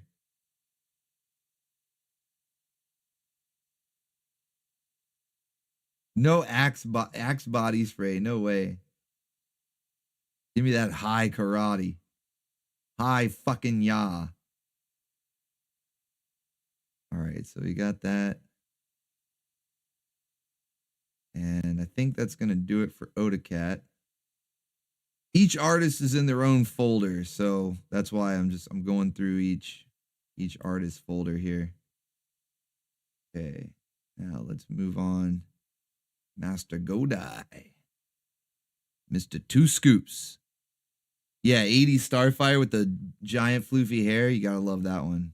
Gotta love that one. Oh, here we go. We got a couple from Mr. Two Scoops here. I know I haven't shown these. There's some tiny overalls right there. Let's see. Any further down? Old ones I might have forgotten. Haven't been shown yet. I think we've gone through all of these. We usually get Godai featured on here. It's like Godai and Krakken. Theirs get used up the fastest. Then Odacat. And then we're gonna check Ace of Spades, 88. All right, let's that. Oh, that's Cammy. Let's get Cammy in here. There you go. Kind of a Halloween leftover as well. All right, Ace of Spades. Did we use everything from Ace of Spades? Our newest official artist. So he had his folder is the emptiest. I mean, there's a lot in here, but oh, that's a good one. I was saving this for whenever we get around to Avatar: The Last Airbender, but who knows when that will be.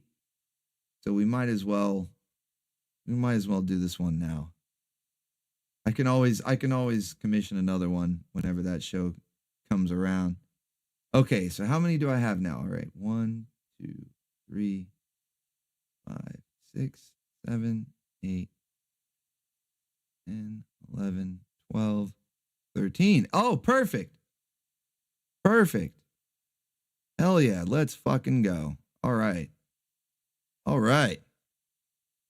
Here we go. What should we start with? That's the real question. We'll just go down the line. We'll go down the line here. Okay. Probably have to shrink them down a bit so they fit on screen. All right. So we are at waifu number 11. Waifu number 11. Well, Coco, I showed yours on Orbital Arcade. I don't know if you were at the gaming stream, but yeah, yours have already been featured. Yours were on the Orbital Arcade. Unless I'm missing one. Hold on. Yeah, because I showed Felicia as Chitara. I showed Kay with the K's out. Morgan as Frosta. Yeah. We got all these. Yep, we got all these, man. So fear not. And all the ones you've done before have been featured on past streams. Yeah. Oh, the older ones? Yeah, like Jinx. Yeah, we've shown Jinx.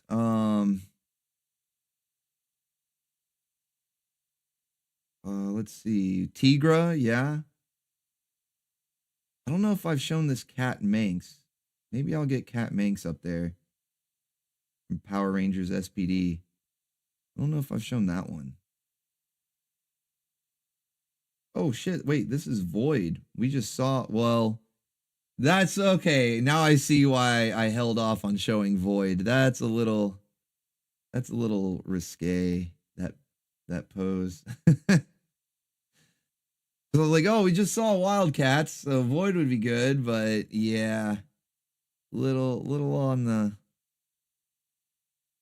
the risque side. I don't mind. Look, I don't mind when artists like, you know, do creative freedom or whatever, come up with their own stuff, but you just have to understand that I might not be able to use it if it goes a little over the line. All right, but yeah, there we go. Yeah, I'm going through everything, man. Going through everything. Okay, here we go. You guys ready? We got to get this done because it's almost midnight. So, a waifu number 11. This is some more Halloween leftovers from Master Krakken.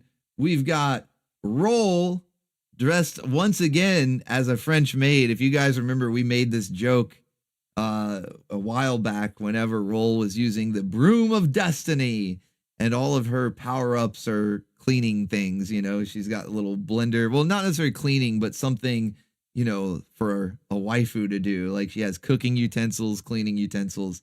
That's all her power-ups do. And so it's like, well, then why is she even dressed in that jumpsuit? She should basically just be dressed as a maid. And so Krakken got on it. He got on it and was like, all right, drew her as a French maid. And for Halloween felt that she needed to dust off that old costume right there and bring back the French maid outfit. And yeah, look at the pumpkin. The pumpkin's checking her cheeks. Yeah, that pumpkin is a baconeer. I don't know. They just carved him that way. Maybe they just carved him that way. But yeah, he's checking her cheeks. What's going on here? What is going on? So that is waifu number 11. Waifu number 12. This one, I can't remember the last time we saw the show, but we have watched it a few times here on the station. And it was a couple of Halloweens, I think like 2 years ago, or maybe it was last year. I just know that it wasn't this year, that we saw the Halloween episode where she dressed in a similar outfit. Obviously, it's not going to be exactly like this one right here, but Jim from Jim and the Holograms, if you guys remember their Halloween episode, she dressed up as a witch and did her musical number on stage. But of course, we got to turn it into the Orbital Station dress code tiny miniskirt, just like Roy Mustang says. Tiny miniskirt! That's right, tiny miniskirts. That is the dress code. Truly outrageous. Truly outrageous. And again, the pumpkin. You know, are they just carving these pumpkins this way, or are they coming to life? Because once again, the pumpkin's checking her cheeks. What's going on with these rascally little pumpkins, man?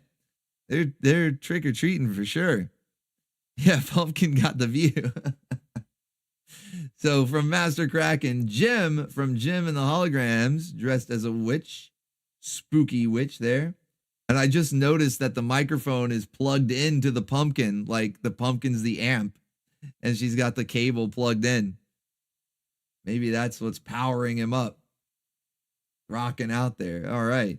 Next, we got another from Master Krakken. And this one is kind of self-explanatory because we got Katra from She-Ra dressed as a cat. You know, go figure. Katra dressed as a cat. You know? No, Kolko, don't apologize, man. And in fact, I think the Void was one that you just like sent, because if you know who I'm talking about, Void from Wildcats, she's like the silver computer lady from Wildcats. I think you just like gave that one to me, so don't feel bad. Don't feel bad. That's why I'm saying, like, I didn't realize it was, you know, a little like, whoa, little, you know, because I think that was just one that you had done, and you were like, hey, if you want to show this on stream. And I was like, oh yeah, Void, you know, Wildcats, we love that show. But I looked at it just now, and it was like, it's a little too, you know, we like the beauty of the waifus. We definitely like to appreciate the beauty of the waifus. And we have our little, you know, cheeky humor, pun intended. But once they start kind of, you know, grabbing at themselves or whatever, I'm trying to, you know, put it nicely. It's just like, it's a little too much. But don't feel bad, though. Don't feel bad, because I'm pretty sure that was one that you had just done, you know, just for the fun of it. And I was like, oh, cool. Yeah, I'll take it. And I mean, even if I did pay for it, man, don't worry. Don't worry about it, because you do them in batches, you know, you do them in batches. So it's no big deal. And once again, that pumpkin, look at that pumpkin, man. He's loving it. Living the life. Living the life. Lone Wolf is like making me want to see it now. More now. Hey, calm down there, buddy. Calm down there, buddy. All right. Next from Master Krakken. So that was Katra as a cat. Now we get Dita from Vandred. And she's kind of a combination of things. I don't know. Like, the outfit says Lum, but then she's got wings, but also cat ears. I really don't know what's going on with this one. Maybe I'm just not familiar with who she's meant to be, and somebody can say, oh, that's so-and-so. But to me, the outfit looks like Lum. I'm not sure. I know it's Dita. Like, I know the character, the waifu herself, is Dita. She's a chimera. Is that what it is? She's a chimera? That kind of makes sense. Yeah, like the tiger skin, the wings, the ears. Yeah. Oh, it's Nina from Breath of Fire. Ah, Daryl Walick. Good on you, buddy. Good on you. That's right. Okay. Because, yeah, it doesn't like exactly look like Lum. It's just what it makes me think of, because she had a similar sort of like tiger print bikini thing. But no, I think, Daryl, I think you hit the nail on the head right there. It's Nina from Breath of Fire. There you go. So Dita as Nina from Breath of Fire. Let's go. Dita is from Vandred, an anime that I was only able to play the first season of because, oddly enough, the second season got blocked. They let me play all the first season. Then we tried to debut the second season, and it said nope. So we've actually got to finish it. We got to do it in OBTV sometime. Maybe we can play some of that after the Maze OVAs tonight. I don't know. But yeah, we got to finish Vandred Season 2. But Season 1 is over on Bacon Bits. Yeah, Breath of Fire is like kind of an old school game. Weren't they on like the Super Nintendo or the PlayStation 1 or something like that? They're pretty old school JRPGs. Not bad, not bad. Good on you, Daryl, for being able to pick that out. I would have been stumped all night. I would have been stumped all night. The whole time, would have never figured it out. All right, let's get our girl Goldie Gold.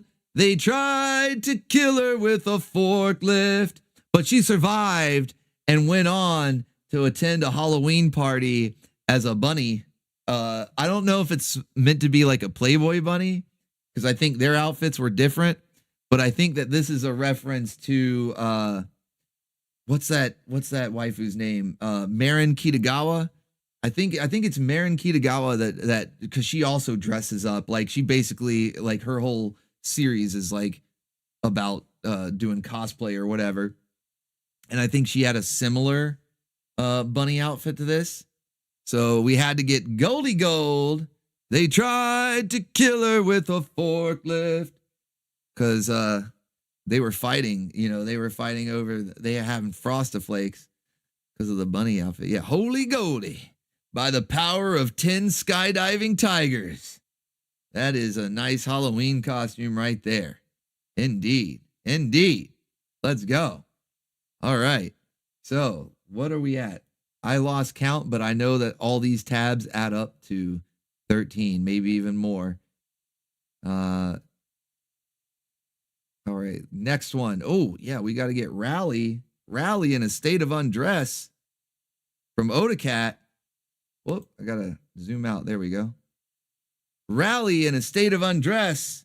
One of the runners up, the top 3. We'll just, I don't even like saying runner up. Let's just say one of the winners. Okay, one of the winners from this year's Halloween costume contest, Rally Vincent. Really like a surprising victory, man. She was kicking ass. She went up against some very tough competitors. And so all the top winners of this year's costume contest are getting additional pinups. And a lot of them are still in the works. I've got Starfire, of course, on the way. Chitara, because she was a top winner. And then even some of the other runner-ups that were really popular, like Princess Lana and She-Ra. We're gonna get extra art for all of them because really all the waifus were winners. But yeah, this is a popular fashion trend here. We call it the state of undress, where the waifu's just getting up ready for some Saturday morning cartoons. She's gonna sashay down to the kitchen, pour a bowl of cereal, and meet you on the couch, remote in hand, ready to watch some Saturday morning cartoons, man. That's the dream right there, right? That's the dream. You got the waifu just waiting for you with a bowl of cereal and the TV remote, ready to turn on and tune in the Saturday morning cartoons, man. It's good stuff. It's good stuff. You still think Jinx would have won if she quote unquote dressed as trash? Well, how do you know that's not going to be her victory pinup? Like we got some victory ones here. How do you know? How do you know that's not going to be it? All right. Next up. Okay. Let's see. Do we want to do, actually I have 14 here since I got one from Coco. Do we want Starfire with the giant floofy hair? Or do we want, let's see. Decisions, man. This is crazy. Yeah, let's do Starfire with the floofy hair. Yeah, I think we do. I think that was Odacat, by the way. That was Odacat. So far, we've gone through Master Krakken. The first few that we looked at were from Master Krakken, and then the one that we just saw, was it just that one? Was it Rally, or was there one before that? No. Okay, so yeah, the first 1, 2, 3, 4, 5 that we saw were from Krakken. The one we just saw was from Odacat. This next one is also from Odacat.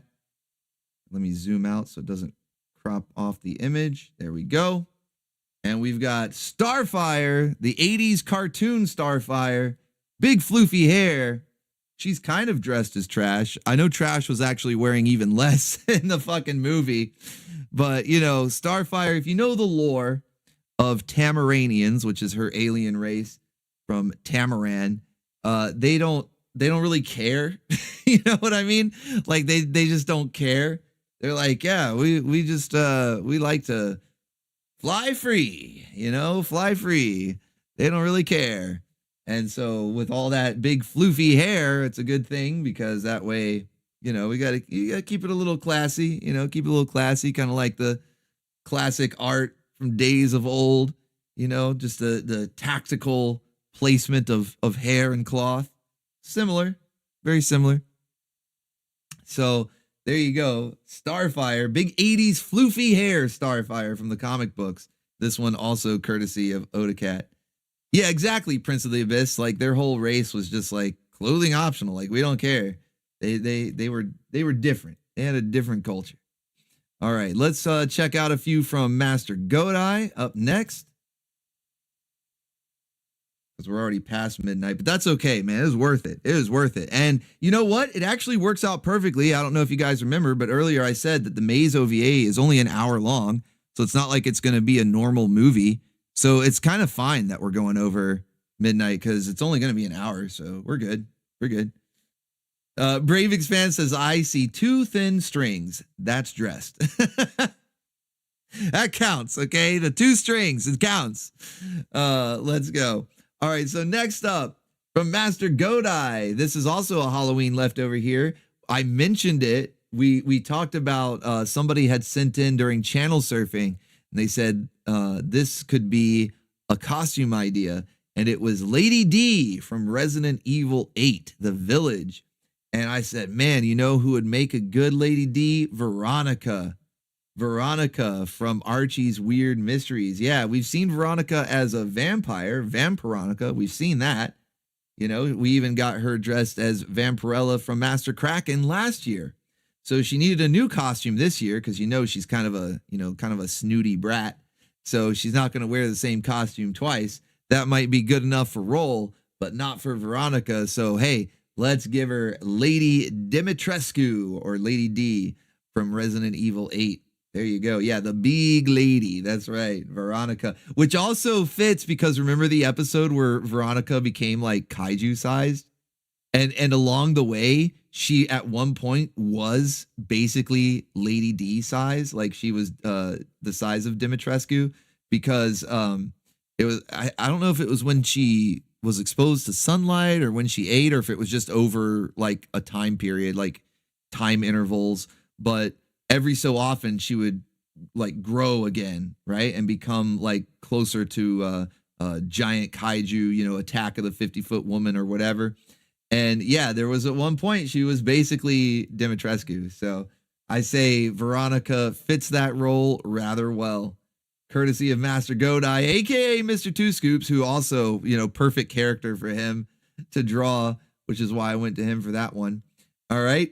This next one, we saw the Halloween special a couple weeks ago. Obviously, it's, you know, we're halfway through November now. But if you think back a few weeks, okay, think back a few weeks to one of the Halloween lineups last month.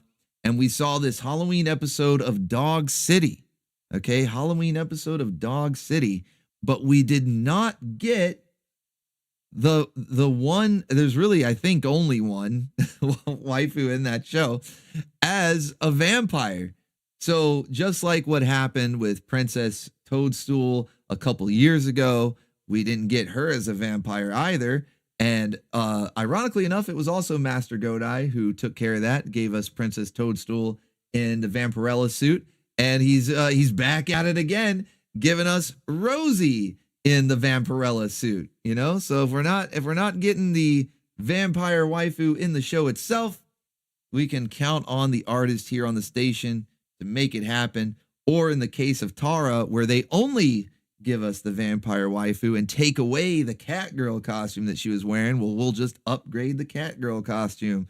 You know, either way, we can make it happen. So yeah, we got Rosie dressed as Vampirella, just like we got Princess Toadstool. You know, that they need to make the waifus into vampires. Archie knew what was up. Okay, we just saw Veronica. Archie knew what was up. They actually turned Veronica like a couple times into a vampire. They made her a vampire like in a couple of different episodes. They knew what to do. So, but that's okay. That's okay. That's why we've got talented artists here. So we've got Rosie from Dog City as Vampirella, since she was only used to lure the vampire. She was used as bait to lure the vampire in, but never got turned herself because it wasn't really a vampire. It was just the mailman. You know, Dog City's a funny show, though. Dog City's a funny show. All right, and if it's going to be raining dogs, it's got to be raining cats, too. So if we're going to go to Dog City, we also got to go to, what was the name of the city in SWAT Cats? I'm blanking on it. Somebody tell me, what was the name of the city in SWAT Cats? Because if we're going to Dog City, we got to go to the SWAT Cat City. If it's going to be raining dogs, it's got to be raining cats, too. So we need Callie Briggs in that fall fashion, Mega Cat City. Thank you. So if we're going to Dog City, we got to go to Mega Cat City. And we got to get Callie Briggs in that fall fashion, tiny overalls. There you go. Tiny overalls, that fall fashion. Ready to go. Also, courtesy of Master Godai, Callie Briggs from SWAT Cats. Underrated. Well, I don't know if it's an underrated show. I think actually most people do look back fondly on that show, but it didn't last long. You know, they kind of cut off the last season early, and the final episode is actually a clip show. So maybe not underrated is the best descriptor for it, but it needs justice. Okay, justice for SWAT Cats. They kind of fucked us over, man. You know, there were some unresolved plot lines, and the final episode was a fucking clip show. But that's okay. We can still enjoy Callie Briggs in her fall fashion tiny overalls from Master Godai. Brave Expanse says all the artists have outdone themselves. Yes, sir. I agree. That's my favorite thing of working. Like, first of all, my favorite thing is just the art they do in general. It's why I chose to work with these artists, because I enjoy each of their style. They all have a style that I really like. You know, Oda Cat's got kind of that retro anime style. Krakken has like this sort of mix of classic comics and cartoons really well, like, you know, good stuff. Godai has like a kind of more leans on the cartoony side of things, but then he's Mr. Two Scoops, you know, he got that nickname. And then Ace of Spades leads a little bit more on the comic book side of things, you know, so it's a nice variety and I enjoy other styles. But what I like about working for long periods of time with them, because I've worked with Godai and Krakken for years now, and then Oda Cat, I think like a little over a year, and then Ace of Spades is new, but already been here for months, is seeing them improve over time. You know, you really, especially like going through the folder and looking for stuff, it's like you get to see over time how they improve, and it's really cool. So let me see. Hold on. Where are we at? That's 1, 2, 3, 4, 5, 6. Wait, we didn't show that one. 6, 7, 8, 9, 10, 11, 12, 13. Okay, good. So I still have the tabs. All right. Good. All right. So we've got 3 more to go. This one also from Master Godai, also a leftover Halloween, still dressed in their costume. We've got Cammy from Street Fighter dressed as, oh man, I'm going to forget the name. It's from the bad guys. Diana Fox. What was her thief costume? She had like a thief alias, you know, like she dressed in this thief costume and she had an alias. Cammy as Diane. I just put the two names together. Crimson Paw, thank you. Crimson Paw. So we've got Cammy as the Crimson Paw from the bad guys. Isn't that what it was called? Called the Bad Guys, right? Pretty sure that was the name of the movie. It was just called The Bad Guys, I think. It's like a newer movie. Yes, did I get that right? Yeah, it's a newer movie. I saw Godai streaming it in OBTV, and that's like I've never even heard of it before. But it had like DreamWorks Pixar type CGI animation. You know, a lot of big expressive faces and stuff. But it was pretty funny though. It was actually pretty funny. It wasn't bad. So we got Cammy as the Crimson Paw. She's gonna be stealing the candy. No trick or treating. She's just gonna swipe the candy. All right, and number 12 from Coco Artist, special guest artist in the chat. I did find one that we haven't shown from you yet. We've got Cat Manx from Power Rangers SPD, the Cat Ranger. Okay, we got Cat Ranger herself. I don't remember the suit fitting quite like that in the show. You know, in the show, I think she had a little bit more armor, you know, a little bit more padding, if you were, but, you know, padding as in, you know, the rubber suits that Power Rangers wear, you know, like the plastic armor suits. In this one, I think it's just pure spandex, you know, pure spandex hanging on for dear life, courtesy of Coco Artist, special guest artist that we have. So we've got Cat Manx from Power Rangers SPD, which is like one of my favorite seasons of Power Rangers. I actually really like that one. This art style is nostalgic. Yeah. Coco has like a interesting blend, you know, for me, it's like a kind of comic book, but with a little bit of anime. So just like how Krakken's like comic and cartoon mix, Coco is a comic and a little anime mixed in there. So yeah, good stuff. It's like she's wearing nothing at all. Nothing at all. Stupid sexy Flanders. It is like that snowsuit or tracksuit or whatever. Yeah, it is kind of like that. It is kind of like that. That's fucking funny. That is fucking funny. All right. And then last but certainly not least, from Ace of Spades 88, because at some point soon we are going to watch Avatar The Last Airbender. I don't know if currently we're watching Kiva, and holy shit, guys, just a quick little side note. The next 10 episodes, because Tuesday and Thursday, 5 episodes each. The next 10 episodes, holy shit, stuff is going down. You guys are not ready, and it only gets crazier from there. If you've been enjoying Kamen Rider Kiva so far, which is a really nice blend of like, drama and action. When you think Kamen Rider, you think just like cheesy sort of Power Rangers-esque fights, like Toku fight, and they got him, but it's a lot of like romantic drama, it's almost like a soap opera or something, not quite that bad, but it's really well written, and shit is about to go down. You are not ready for these next 10 episodes. Yeah, it's bonkers. It's awesome. So I'm glad those of you that have been watching, I'm glad that you've been enjoying it. A lot of people say that they're really loving it. And just you wait for this coming week, for this Tuesday and Thursday, these next 10 episodes. It's kicking into overdrive, man, and it only gets crazier from there. So anyway, when we finish Kamen Rider Kiva, the reason I brought that up is because when we finish that, it'll be, it'll be up to a vote, and we'll be voting on, we'll be voting between Avatar: The Last Airbender, Batman Beyond, Spider-Man the Animated Series, unless this episode clears, and then maybe we'll just save it and play it on Saturday morning lineups. But that's the one I had planned to have in the vote. And what was the fourth one? Shit. It was either like Justice League or the 80s Thundercats or something. But anyway, there's no guarantee that we're going to be starting Avatar next. So I was kind of just sitting on this one. I had commissioned it a while ago from Ace of Spades, and I was like, hey, we'll get to it eventually. But you know what? We broke the meter tonight thanks to the insane generosity of Brave Expanse and all of you Baconeers. A lot of people, we went further beyond. We got the Brave Expanse was 20 waifus, and we got 3 more just from you guys.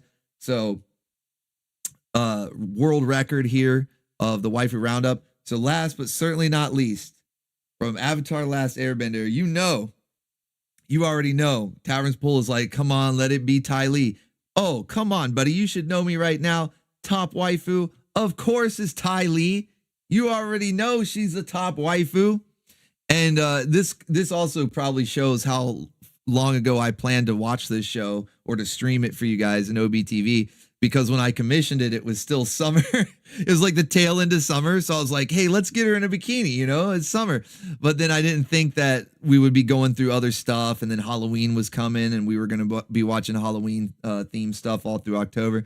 So, who knows? Who knows when we'll get to Avatar? But eventually, and when we do, hey, you already have something to look forward to right here. Ty Lee right here in her white bikini, similar to the one that she wore in the show. Actually, the top is almost identical to what she wore in the show. Bottoms might be a little bit smaller, but that's okay. We like we like when stuff fits just right, or maybe even barely at all. I don't know. But yeah, so courtesy of Ace of Spades, very talented artist, our newest official artist. We've got a lot of good stuff from him over the months that he's been working for us here. And this is no exception. Ty Lee right here. Last but not least, that is our 23rd waifu.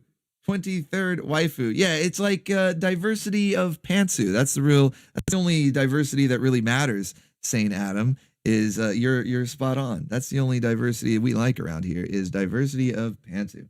All right. So with that, we have concluded this expansive edition of the Waifu Roundup, man. I will make sure to get all of these posted, plus the ones I know that we're still waiting to get everything from last month posted on the Waifu Roundup. I've got most of the files ready to go because, I have to like format them and give them a background and all that stuff. And I've just been having like really busy weeks lately, but things are finally starting to even out. It's still like, I like being busy. It's not a bad thing, but when it doesn't leave time for other things, I start to fall behind. So, but things are evening out to where I can, make some time to get caught up with posting all of the waifu roundup stuff in Discord for you guys. That way, if you want to use them for like phone wallpapers or lock screens or whatever the fuck they're called, you can download them there, as well as just kind of go back through and see everything we've unlocked. It's really cool. It's like I was saying before, you can actually look back and see how the artists have improved over time as more and more are posted. It's really cool stuff. So thank you guys so much. Brave Expanse, man. Once again, God bless you tenfold. Okay. God bless you so much. Thank you to everybody that donated. Let me shout out everybody else just real quick here, since we are at the tail end. Let's see. The Stud Comic, NPC Cobalt, Duo Maxwell, Painting and Rambling, The Animaniac, Warwicked 27, Wiss, Chester Stevens, Medieval Syphilis, Bloodwork, Reverb 154, Wolvie, Daharka 88. Did I miss anybody? Let's see. I think that. Oh, no. Mavericat, Ron McChaos. Did I say Painting and Rambling? Hopefully I got Painting and Rambling. Commies Are Not People, Prince of the Abyss, and Ganjizi Vashizi. Thank you all so much, man. Massive, massive, incredible, expansive support from the Baconeers tonight. Absolutely incredible. I can't believe it. And you know what? I'm just going to end up investing the vast majority right back to the artist and stock up on some more in case it ever happens again. You never know. You never know when the Stream Emperor, Brave Expanse, or some other incredibly generous Baconeer is going to break the perpetual waifu machine, the meter anyway. You can't really break the machine itself. That's always going to keep running. But you never know when someone else is going to break the meter, and I'm going to need some of those extras stocked up and stored, ready to go. So I'm just going to, you basically, you made not just my night, you made a lot of the artists happy too. I can tell you that. You just made a lot of the artists really happy because, yeah, I'm reinvesting the vast majority of this, man, just keeping it going so that we got more new exclusive art for you guys, the Baconeers, the Baconettes, the Bim Bams, the Flum Bums, each and every week. Never with a shortage, because you guys are so fucking awesome. So thank you guys so much. I hope you enjoyed the show tonight. I'd say it was a really fun stream, man. I had a blast. We were laughing. My face has been hurting so much from laughing, but it's a good. Hey Bacon, any chance we could hear Daryl's custom song tonight? Or are you saving that for later? How about I play that for the outro? Let's do that. Because I was going through, we had so much stuff already lined up for all the segments tonight. I was gonna either save it for a future channel surfing or, just whenever I could fit it in.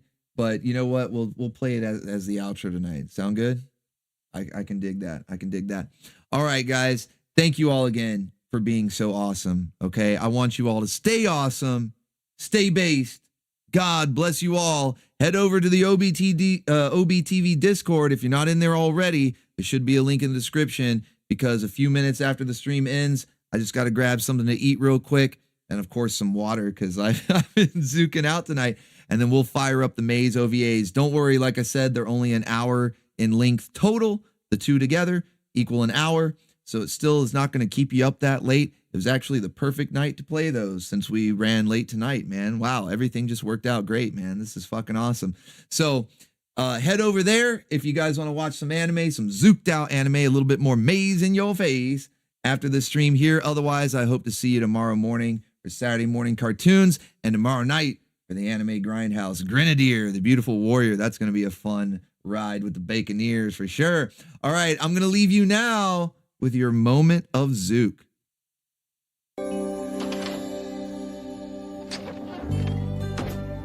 How did you get in here? The point is, Matthew, I'm here. Here for you. Me? Chocolate cake, Game Boy, and me.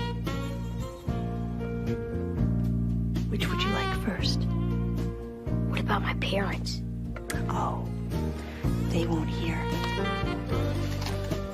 I have something else. What? Just for you. Whoa, buddy. Dude, that clip is classic. If you guys remember, I think it was called Picket Fences, what the clip is originally from. But then, of course, we had to get Jesse from Team Rocket in there. Fucking hilarious, man. All right, guys, that's the show. Let me play this clip here, the one that Daryl Walick made. It'll be our outro song, and we'll get Shantae shaken as we enjoy some bacon. And I'll see you guys in OBTV. Y'all have a good one, okay? Hold on one second. I'm getting this queued up here. There it is.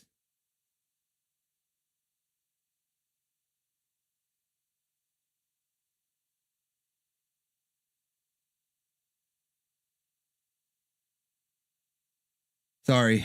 I normally try to have the outro be kind of smooth, but Chester Stevens pulled an audible on us.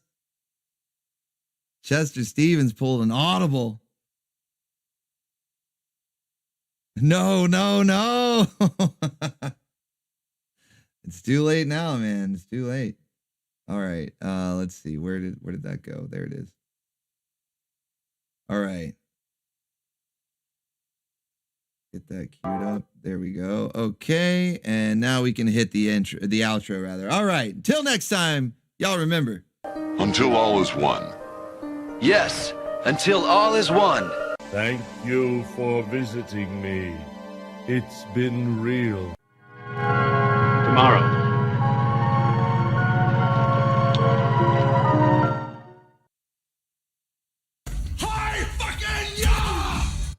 Goodbye, Nega Ninjas.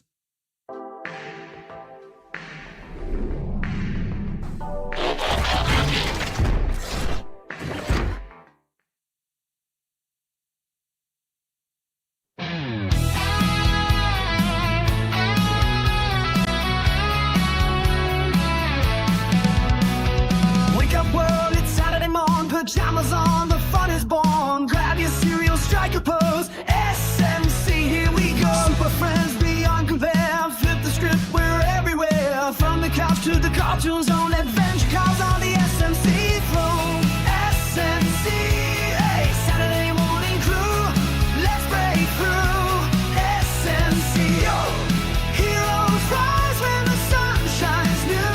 Laughs, fights, and booga too. We're lighting up the Saturday talk. SMC can't stop the beat. The weekend's ours. Feel the heat.